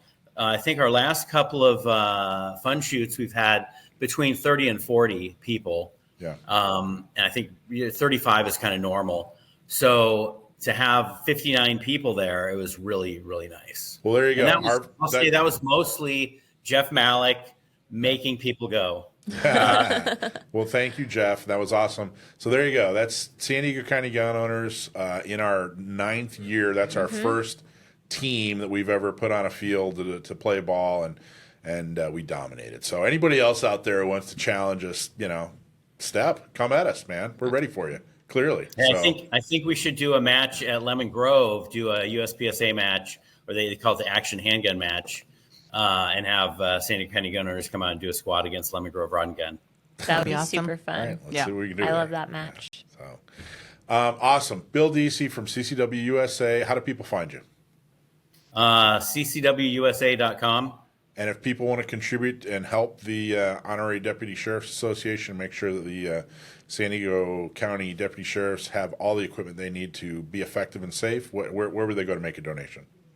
It's I think, God, I thought I had the link in here, but it's SDCHDSA.org and then /application or something, but SDCG, San Diego County Gun Owners, I'm confusing. SDCHDSA. Honorary Deputy Sheriff's Association.org or SDCHDSA.org. You do have to be sponsored by a member, but like I said, there's tons of members at Lemon Grove Rod and Gun, and there's tons of members at San Diego County Gun Owners that can sponsor you. I'm going to sponsor Joe, and we'll all sponsor people. If you know me, contact me. I'll write you a letter if you're not crazy, and I can get you in there and get you signed up. Awesome. But it's a great organization. We do a lot of things. We do a golf tournament. We do I think it's 4 luncheons a year we do. The last one we did was at the Catamaran. They're really nice luncheons. And we'll have a guest speaker from the FBI, DEA, some secret organization you don't know about, or I think the last time it was Jordan Marks, who, by the way, supports the Second Amendment. He does. He's wonderful. He's the county assessor, and he's outstanding. Known him for years. He's a great guy. Awesome. Thank you so much, Bill. Appreciate everything you did for the fun shoot, the HDSA fun shoot. Appreciate everything you do for the Second Amendment, and go train with Bill. He's the best. He's absolutely wonderful. So, awesome job, man. Thanks for joining us. All right. Thank you, sir. Okay. See you, bud.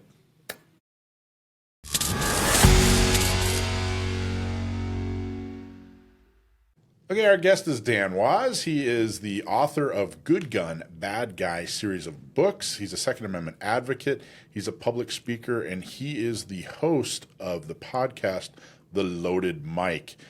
This segment is brought to you by Cargo, Cases and Rugged Gear Outfitters in El Cajon. Just go to cargostores.com or go visit them, 423 Broadway in El Cajon.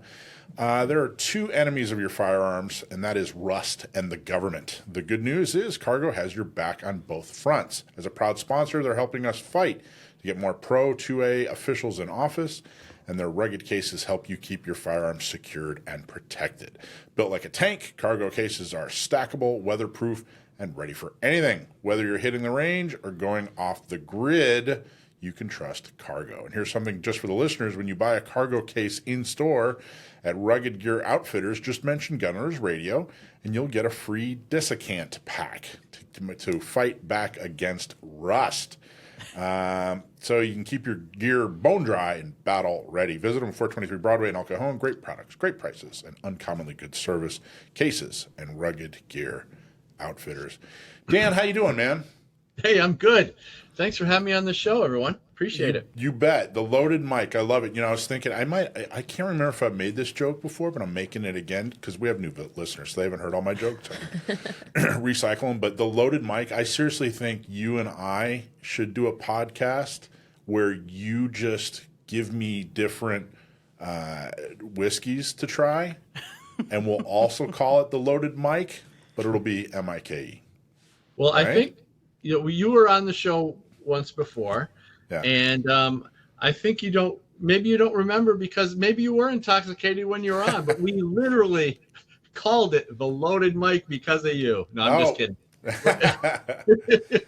Well, it's good to see you, my friend. I'm so glad you're here. All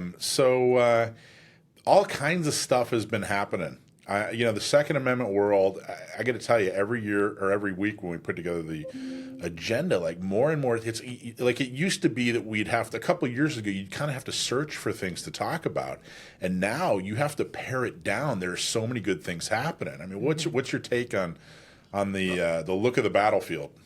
Yeah, well, and it's hard to keep up, too, because there's so much stuff happening.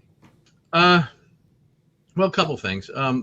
Mexico got their you-know-what handed to them recently because our Supreme Court said, no, you're not going to come into America and try to sue American firearm manufacturers. We're not going to have it. Plus, there's a little thing called the Protection of Lawful Commerce and Arms Act. And but yet Mexico tried suing Smith and Wesson, some other firearm manufacturers for guns ending up in the hands of cartel members. It's the most ridiculous thing. I think Joe Biden may have been behind it, or the Democrats in general, because the case was brought in the First Circuit Court, which is in Boston, which is probably one of the most anti-gun courts in America. But luckily, our Supreme Court had enough sense to knock it out. And so that was good. But there's a whole bunch of stuff. I mean, we can talk about whatever you want. Concealed Carry Improvement Act, or I'm sorry, the reciprocity. Well, let's go back before we move on from the Mexico Smith and Wesson case. Tell me a little bit more about because I've heard this in other places. I haven't really looked into it thoroughly, but Biden and the Biden administration being behind it. What kind of fingerprints have you seen or heard about that? How did they facilitate that, or how were they behind it? It's hard to find actual fingerprints on it, but I think that's the way they wanted it to be, because we think about how badly Democrats want to disarm their political opposition, Republicans, conservatives, gun owners in America. And we see these cases come around, and the question was, and it's really just a kind of a hypothetical. We're just trying to realize, why did Mexico all of a sudden come to Boston? Out of all the courts in the country, it just a lot of things didn't make sense. And we know that the Biden administration is doing everything they can to try to disarm, American gun owners. Truly. And I mean, that's no exaggeration. I mean, no. The whole piece on, what was it? We just talked about it last week, Dakota, where we were like domestic terrorists. Yeah. Biden called gun owners domestic terrorists. Yeah, we were thought of as domestic terrorists. If you own a gun, you were thought of as a strong potential domestic terrorist. I mean, that's as strong a language as it gets. It's offensive. Well, and another reason, I've just pulled up an article that I just wrote. I wrote an article on this topic. Actually, we did a video for Gun Owners Foundation. If people want to look it up, go to YouTube and search for Gun Owners Foundation. You can find the Mexico video. And another thing that Joe Biden did, which gives us more reason to believe that he was behind the Mexican lawsuit, was the zero tolerance policy. Now, the zero tolerance policy made it so, government could run as many gun shops out of business as possible. For anything, little clerical errors, little things, little mistakes on applications, whatever. The zero tolerance policy was specifically created for gun shops for the reason of, hey, you screwed up on this paper, you forgot to dot that I or cross that T. Sorry, you lose your ability to sell retail firearms in America. So the Biden administration was really horrible for a lot of reasons. And just, coincidentally, during the Biden term, Mexico decides to sue. Yeah, really. And here's another thing, they tried suing, and I read the court case. And what they tried doing is they literally tried making the manufacturers responsible for guns that ended up in the hands of cartel members. Well, what happened when a gun manufacturer creates a firearm, it usually goes through a regional distributor. The distributor will then distribute it to his or her regional gun shops. Then from that gun shop, that firearm could be purchased by, many times they were straw purchasers. And then that straw purchaser would sell it to someone else who might sell it to another person, and even go on down the line 2 or 3 more times. So the firearm, from the time it left the manufacturer to the time it ended up in the so-called cartel's hands, could have been through 5, 6, 7 or more people. How do you hold a manufacturer responsible when there's that big of a chain of custody? So that was one of the big arguments that the defense attorneys were making, and it looks like they made their case. Yeah. Yeah. Right, because it was the Supreme Court said nope. Said nope, we're not going to take it. It doesn't even make any sense. Beat it, pound sand, which is good. We want more of that from the Supreme Court. So what about what's your take on? I know I saw a video briefly. You were talking about suppressors, and we talked about it a couple of weeks ago on how, look, this suppressor thing was really, they couldn't really ban it. They can't really just say, hey, we're going to ban it, because there's they'd be in a legal fight. So what they did is they just taxed the hell out of it, and it was intended to be a ban. So what's your take on that? Well, it's called the chilling effect, and I just did another video for Gun Owners Foundation. And what a chilling effect is when you tax, basically you tax a right. So in other words, you implement a tax, government will implement a tax that will discourage people from exercising that right. And they've done it, and I gave you a couple cases here, which are actually pretty interesting.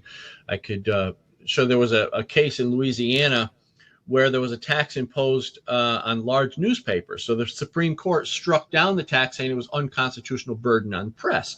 So that was an example of trying to create a chilling effect by taxing the press and freedom of speech, First Amendment.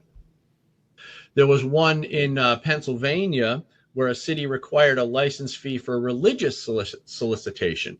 And again, the court struck it down, saying that it was taxing the exercise of a constitutional right. So there are many cases, I could read you off many more, but what they did in 1934 with the National Firearms Act is they not only required a registration for certain firearms, they also implemented a tax on those firearms. It was $200 back then. $200 was a big deal. Yeah, and the equivalent of thousands today. Thousands, right? I don't even know how many times multiplied that would be for today's currency, but it was a lot of money. So they tried doing that. They did do it effectively. They did have that tax, that chilling effect on firearms since 1934. So, and we've got all these cases that created precedents against it, showing that, hey, you can't do this with respect to the First Amendment, but it's always kind of held in place for the Second Amendment, which is really disturbing, which is why there's so much talk about the suppressor tax and the short barrel rifles and trying to get this stuff out of the NFA. I think the NFA should be abolished altogether, but in this case, it looks like they've eliminated now the tax on firearms with respect to the NFA, but we still have this registration. So anyway, I guess to answer your question, we're talking about the chilling effect that a tax on a right creates. Yeah, well, and so you just brought up a good point too about how the Second Amendment's been different for so long, and two major things have happened in the last 4 or 5 years. And that's the Bruin Supreme Court decision, and of course Trump, who whatever you think about his other policies, whatever you think he could be doing better on the Second Amendment, I really think that there's a huge argument to be made that he is the most pro Second Amendment president that we've had, at least in modern times. But I think that that's a reflection on how good he is, as well as how bad other presidents have been. Well, yeah, right. but those two things. So the Bruin decision on the Supreme Court and Trump being elected and actually focusing on Second Amendment issues. This is the opportunity, truly of a lifetime, for gun owners to stop being apologetic about gun ownership. You know, for so many years, for decades, it's been kind of a, you know, yeah, we support the Second Amendment. Sorry. You know, or yeah, I'm a gun owner. Sorry. You know, or from the other side, it's been, you know, well, look, you guys have to understand that you guys are, you know, the equivalent of cancer. Like, you know, we'll take a look at your proposal, but you got to understand how horrible you guys are, you know, and I think we need to stop that. I think that needs to turn. Yeah, well, and just a little local example. I just wrote one of my congressmen with respect to the HR 38, which is the, did I get that right? Oh my gosh. Open carry, yeah. Yeah, the concealed carry reciprocity. Yeah. And the letter I got back was full of just anti-gun propaganda, you know, placating and just all sorts of, it was awful. So what I did was I recently, just today, wrote an article. I hope it to be published. I hope it's going to be published in AmmoLand here within the next couple of days. Just kind of dissecting the terminology and the propaganda that this congressman used in a letter to one of his constituents. You know, obviously it was a form letter, and they send these out all the time. But there's no respect. I think it goes back to what you were saying. There's really no respect for gun ownership in some states. Your state, my state, especially New York and California. There's no respect. And unfortunately, I think what happens in society is that society starts to create these norms. And in California and New York, among others, guns are kind of taboo or they're kind of looked down upon. So yes, you're right. Sometimes we take on that attitude that we shouldn't take on. We should really stick it in their face and say, wait a minute, you know, this is completely wrong. Just because, you know, we have Democrat majorities in our state legislatures doesn't mean that the Second Amendment doesn't exist. So speaking up and really putting it back in their face is important. At least for me it is. Or maybe I just like the fight. I don't know. I do like the fight. You know, part of that, one of the things you talk about, and part of this is pushing back on some of the propaganda terms like assault weapon and ghost gun and, you know, that sort of thing. You know, what's some of the things you see when it comes to the propaganda terms that they use against us? Well, the obvious one. So I'll point out a few. Obama and Hillary used weapons of war a lot. That was supposed to scare Sally's soccer mom. You know, she doesn't know weapons of war. Oh my gosh. What, you know, are they in the cul-de-sac at the backyard barbecue? You know, are they going to be at the grocery store? So average people would get scared to death when they hear these terms. So weapons of war was a big one. But when Obama and Hillary started using it, it was a little over the top. I mean, it was a little ridiculous almost. So and all they're talking about is a gun. Right, exactly. They're just talking about a gun. Yeah, they're talking about something that I have in my belt every day. Yeah. But some people, anti-gun people, don't understand. They hear weapons of war and they're scared to death. Well, it got so ridiculous with that at first that they stopped using it, and they brought it back again eventually. But that's just one. And you can also talk about, you know, assault weapon. I mean, come on, give me a break. This stuff is literally created to scare the hell out of people who don't know any better. Assault weapon? Come on. Ghost gun? Really? People think, oh my God, what's scarier than ghosts? You know, really, because people don't know what it is. Oh my God, a ghost gun. We got to get these ghost guns off the street. Well, wait a minute. When they're talking about ghost gun, all they're referring to is a gun that can't be tracked and traced by the government. That's normal, or at least it was during the time of our founding. But they use the term ghost gun to kind of demonize this idea that government can't track your guns, when in fact, that's the way it should be. Gun violence is the big daddy term of them all, you know, gun violence. Well, first of all, there's no such thing as gun violence. Gun violence doesn't exist. We're talking about human violence. A gun can't act. A gun can't behave, which is what violence is. Violence is a behavior. But yet they've managed to take this terminology and shape it and twist it in a way that people it scares them. Yeah. But I mean, think about it. You take the word gun. We all have an internal representation of what a gun is. Mine might be different from yours, but whatever. But it's all basically the same. And you take the word violence, and we all also have an internal representation of the word violence. You know, when I say violence, you have something that pops up in your head. You know what violence is. You have a feeling for it. When you take the word gun and you attach it to the word violence, now you're fabricating stuff in your head that just doesn't exist. And that's why you're creating a negative emotion. Yeah, exactly. You're creating a negative emotion. And the crazy thing about it is that you're fabricating something that never actually existed in the world. There's no such thing as guns. Guns can't be violent. Just like if I said, imagine right now in your head a purple elephant riding a unicycle wearing a black top hat. You know, you can picture that.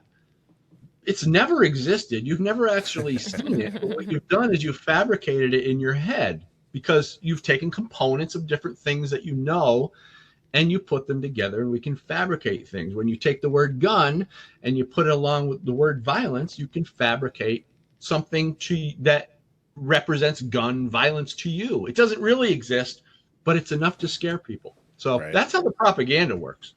True. Very true. Well, I mean, like you said, a lot of things are the way I've been putting it lately is a lot of things are going the right way, and I can see a light at the end of the tunnel, and I can tell it's not a train, coming down the tracks at me, which is great. I mean, there's still some bad things happening, but, it feels like it's, 2 steps forward, 1 step back. What do you think gun owners should be doing more of in 2025? What would you like to see activists doing a lot more of? Well, I'm really proud of my friends like you and several others in the Second Amendment world who are really speaking out. And I think that's what we need to keep doing. We need to really speak out, and we need to really push back on Moms Demand Action, Every Town for Gun Safety, Giffords Group, Brady, all these anti-gun lobby groups that are paid by big donors. Remember, groups like Gun Owners of America aren't paid by big donors. NRA is not paid. These are private people who pay with their membership. But the anti-gun lobby groups, they have no real support. I mean, they have some support, but it's not much, and it's waning. It's getting smaller and smaller as the years go by. So they have to rely on big donors, Michael Bloomberg, people like that. We need to push back hard and keep showing them that they're wrong and that they don't have the audience that they pretend to have. I'll tell you, the best example of that was when they had after the David, basically when the way David Hogg got famous. Exactly, there's a perfect example. Yeah. A week after that horrible incident happened, they had this huge show in Washington D.C., like a rally and a stage and everything. And I think a lot of people just kind of got past them that this was clearly a well-organized and extremely well-funded event. And, I've put events together before. Yeah. And I looked at it and said, that's $500,000. That didn't come together overnight. Yeah. The stage and the cameras and the lighting and the people and all that stuff, that that somehow in a week or two, they just brought stuff spent they had a at home. lot of money. Yeah, they just came up with $500,000. I'm like, how in the heck? So you see it all the time. It really is a top-down, rich person's game to ban guns. Mm-hmm. Whereas pro-gun organizations, like you said, we're a couple of bucks here and a couple of bucks there. But fortunately, there's enough people that are motivated to do a little, so that carry a cup of water, so no one has to carry a bucket. I wish there were more. It's still a small percentage of gun owners that are really, truly stepping up and chipping in. But, well, Dan, I can't tell you how much I appreciate you. Can't tell you how much I appreciate your show. I look forward to being on your show again, and we'll chew the fat and talk about guns. And like I said, I'm so happy at the way things are going. And I think the thanks is to every gun owner out there who steps up and says, hey, I'm not going to take it anymore. I'm not just going to, lay down and let this happen. I'm going to stand up. It's important to me. It's a civil right, and I think it's great. Yeah, it's important for our kids and our grandkids and future generations. I don't want my grandkids to say, there was a time, when we used to actually be able to own guns so we could defend ourselves. But, my grandfather or my great-grandfather, he didn't defend it, and we lost that. I don't want to be responsible for that sort of thing. So I'm going to fight as long as I can, and I know you are too. And that's what we need. That's what we need to keep doing, because we can defeat these people. They're the bad guys, and guns are not dangerous. Guns are good. Amen. How do people find the Loaded Mic? LoadedMic.com. That's MIC, like microphone. LoadedMic.com, and you can also go to GoodGunBadGuy.com. GoodGunBadGuy.com. That's my website where you can find all my stuff. Thanks, Dan. Appreciate you, Thank you joining us. Thanks, everyone, for having me. I appreciate it. See you, man. All right.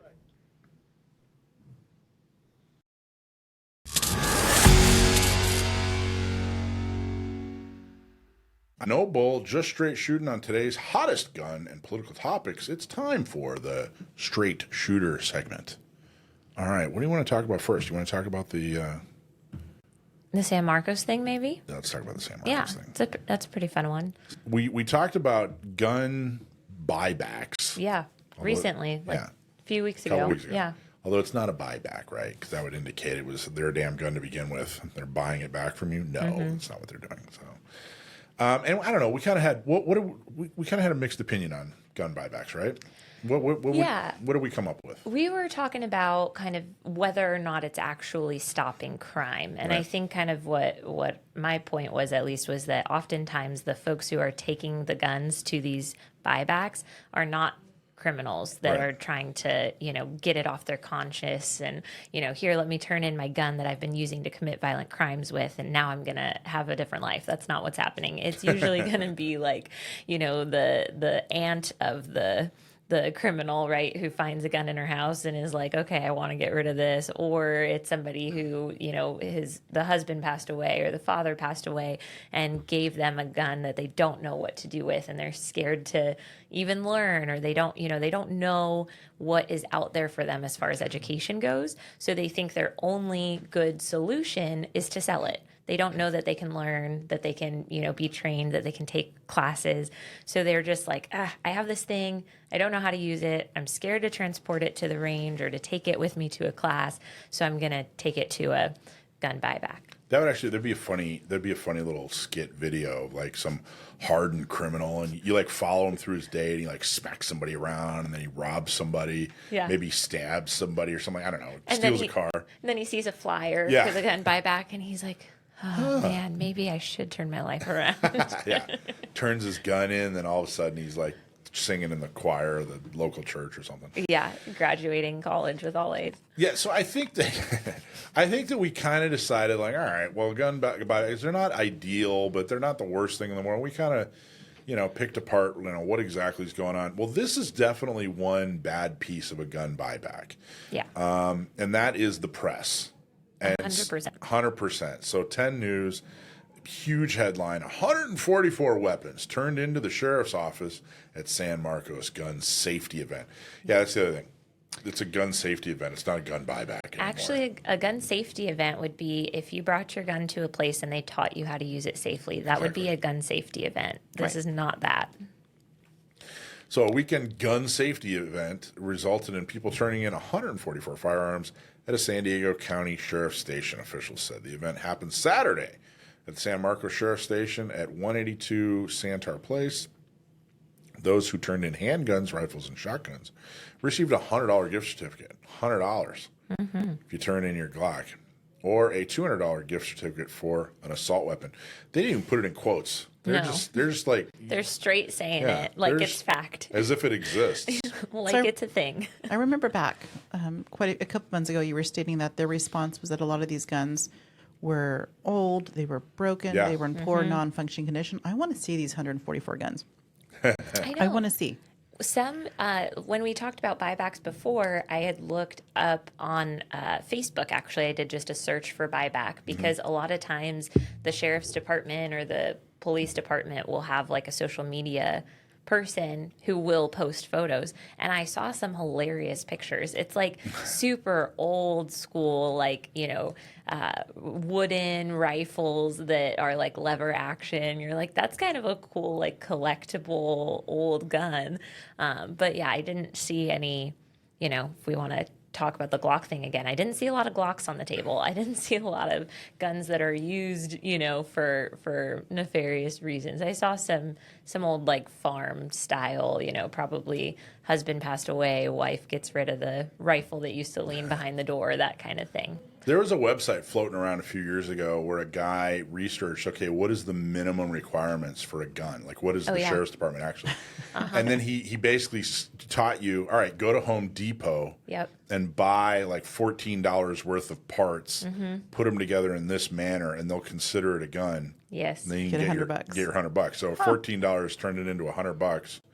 There was I don't know for sure this is true because I haven't looked into it, but I saw a headline that said that somebody in another state was 3D printing guns and was able to sell, like, to get them bought back, and they weren't weren't real guns. They weren't functioning. They just looked really similar to guns, like replicas, basically 3D printed replicas, and it worked, and they were able to get money from like a few different police departments or sheriff departments or something before someone said, hey, you can't keep doing Not anymore. this. Yeah. I think that says something that they didn't realize what they were taking in. the buyback. 100%. What does that say about them? Yeah. Well, and there's two things.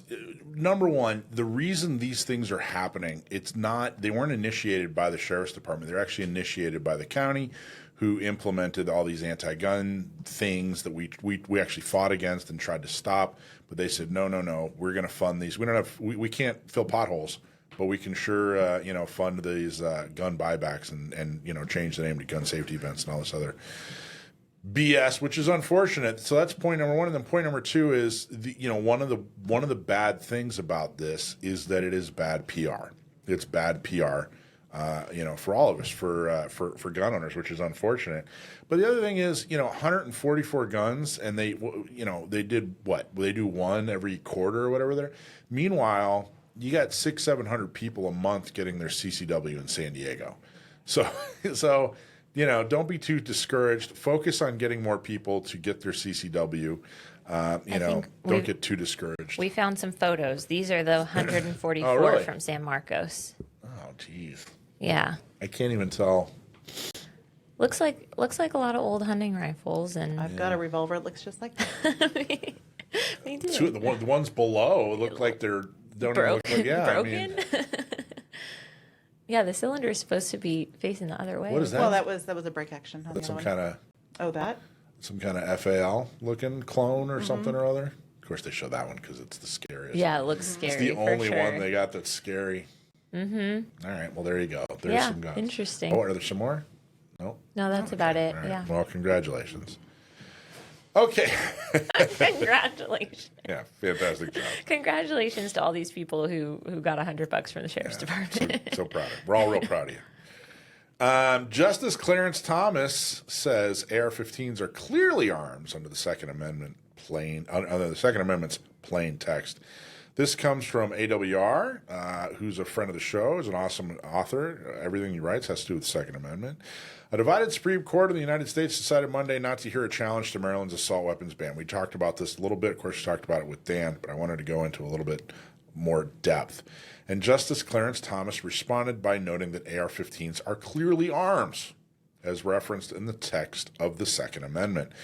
The Associated Press reported that Justice Neil Gorsuch, Samuel Alito, and Thomas publicly noted their disagreement with their colleagues' refusal to hear the case. They wanted to hear the case, and of course the others said no. But then Kavanaugh said maybe, in a later date. Again, don't know what the holdup is, but clearly there's something going on. Thomas, in particular, observed, "I would not wait to decide whether the government can ban the most popular rifle in America. The question is of critical importance to tens of millions of law-abiding AR-15 owners." So I wanted to go into this a little bit more. I wanted to talk about this. I had a couple of conversations that were fantastic with people, but I really want to double down on the way people are talking about, semi-automatic rifles, specifically ARs. We touched on it with Dan, but ARs, they're being called weapons of war. They are weapons of war, and that's the point. And I wanted to really explain and go into that because there's this narrative that's developed, and I don't think it's not accurate, but more importantly, it's not helpful. The difference between an M16 and or an M4 even and a civilian AR there's no big significance. The difference between the two. Just the full auto. Yeah, and that's not a big piece of it, and people are making it sound like it's a big piece. They aren't totally different. They shoot the same ammo through the same barrels, braced by the same stocks, and using the same magazines, held together by the same lowers, with bolt carrier groups and fire control groups that are almost completely identical. The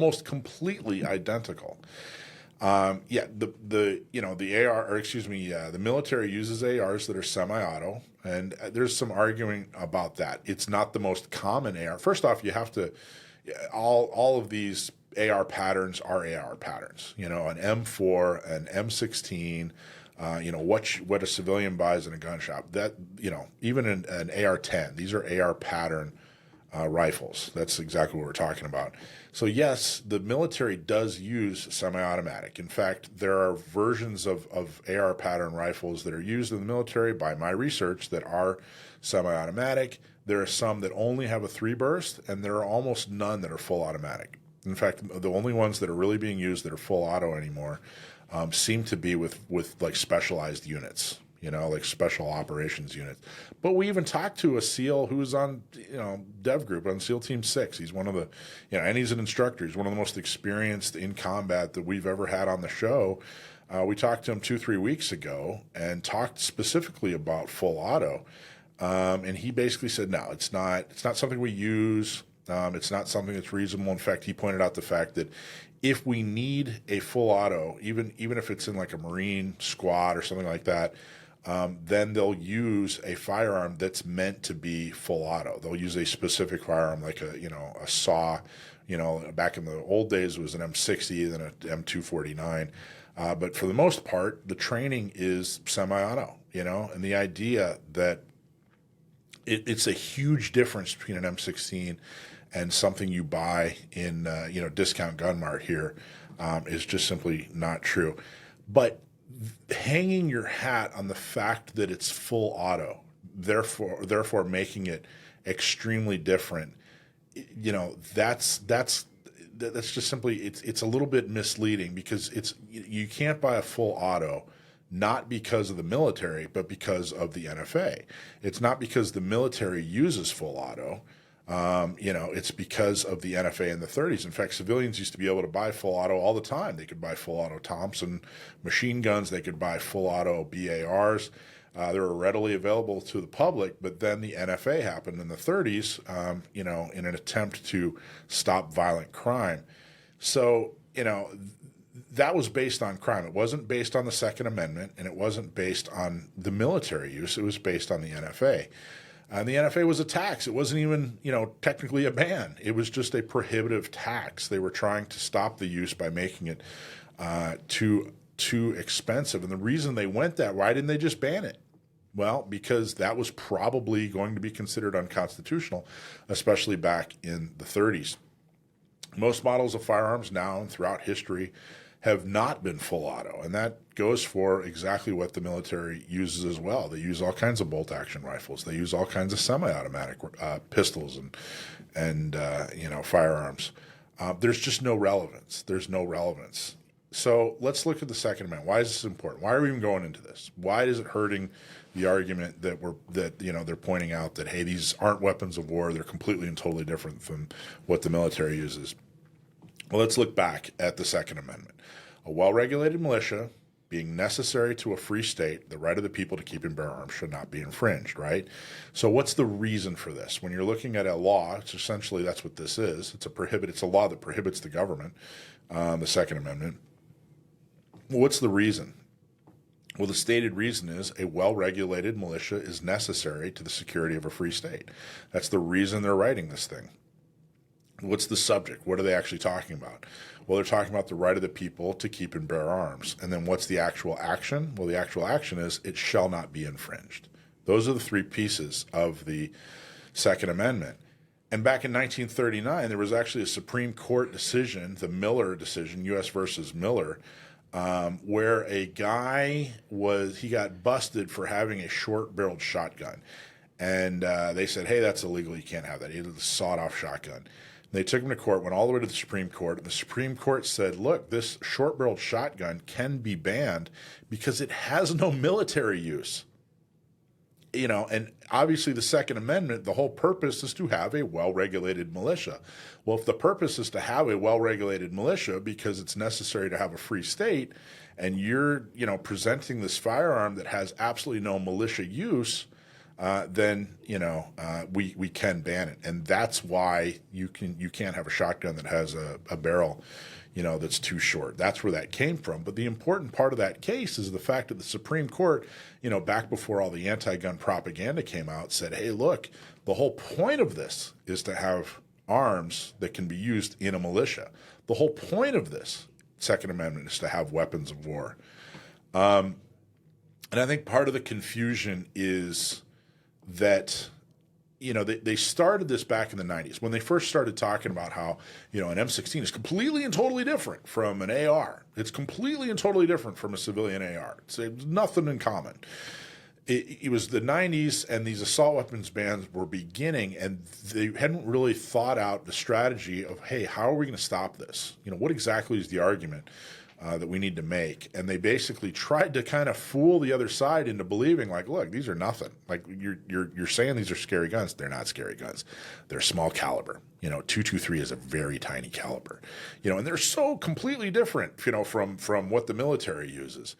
And that created a narrative. And I think that when people say today that this is not a weapon of war, what they're saying is, this isn't a weapon that the military uses widespread in war.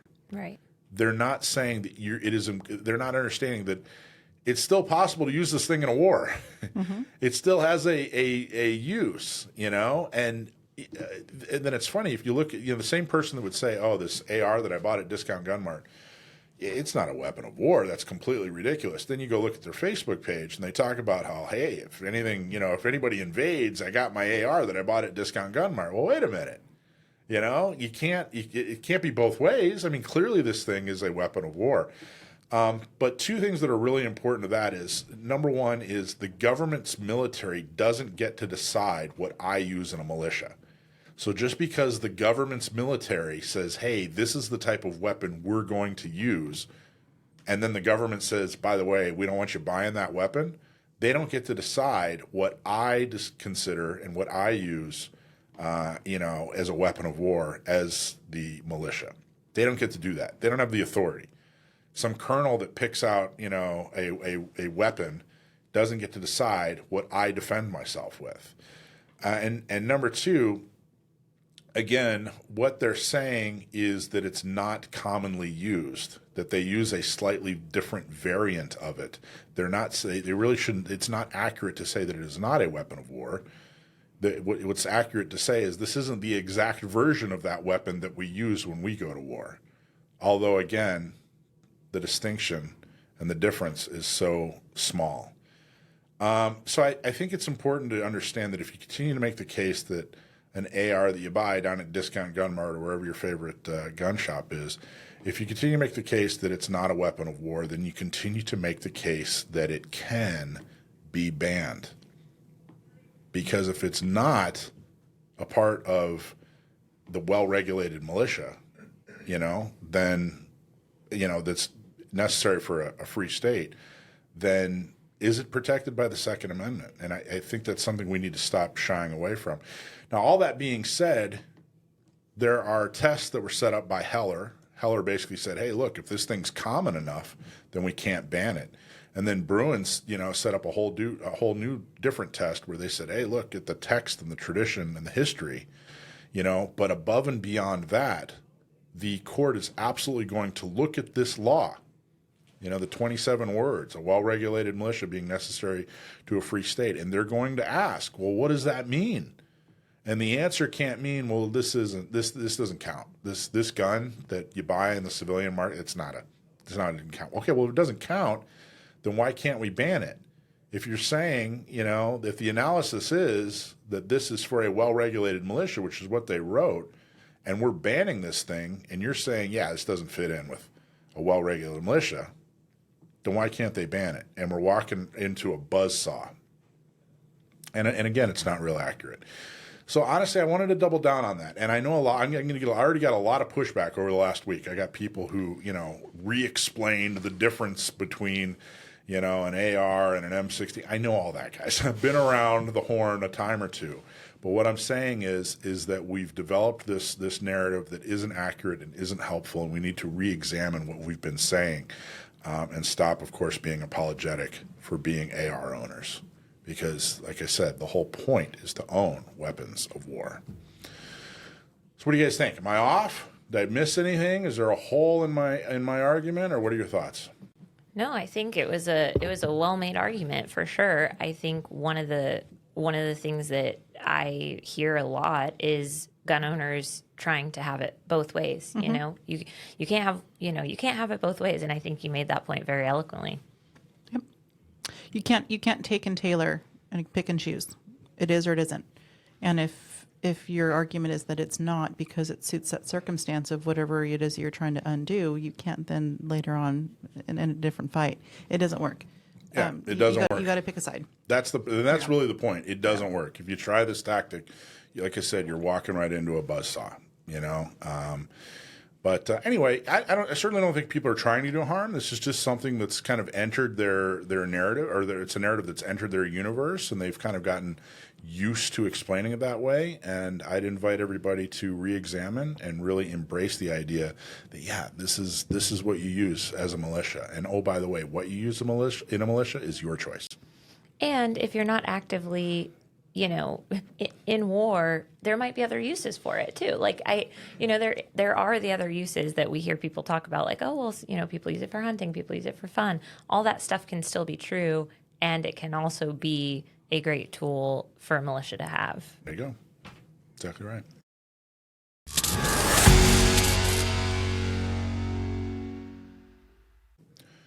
All right. What do you guys think? Anything else that we need to cover? I think you did a great job. 2 great interviews, a whole lot of great conversation. We missed poor Sam this week. He'll be back. He's doing his thing, and we look forward to seeing him next week. But other than that was a good show, right? Yeah, it was a good show. I know, a lot of information. Thanks for putting it together. The Pew Pew Crew, Gun Owners Radio's membership program. What you get, behind-the-scenes content, members-only content, exclusive perks. And as you heard, you're going to get front-of-the-line privileges when Masada Ayub gets back into town in September. It helps us grow the show, and it helps us talk about the Second Amendment and make sure that you can exercise your right to keep and bear arms, and that future generations can, and not so much just future generations, but in your lifetime. We want to change that. Things are going better than I have ever seen them go, but we need your help. We need to change the culture. We need to change public policy, and we're trying to do both. Gun Owners Radio is making real efforts to do both, but we need your support, so become a member of the Pew Pew Crew. Get in now, visit our YouTube channel, and look for the join button and become a member of the Pew Pew Crew. Thank you all so much for joining us. Don't forget to like and share and subscribe and do all the stuff. Thank you, Alicia and Dakota. Thank you, Mike. Thank you, Chauncey. And big thanks to Bill DC and, of course, Dan Waz. And Rich will be back next week. Safe travels. And see y'all then.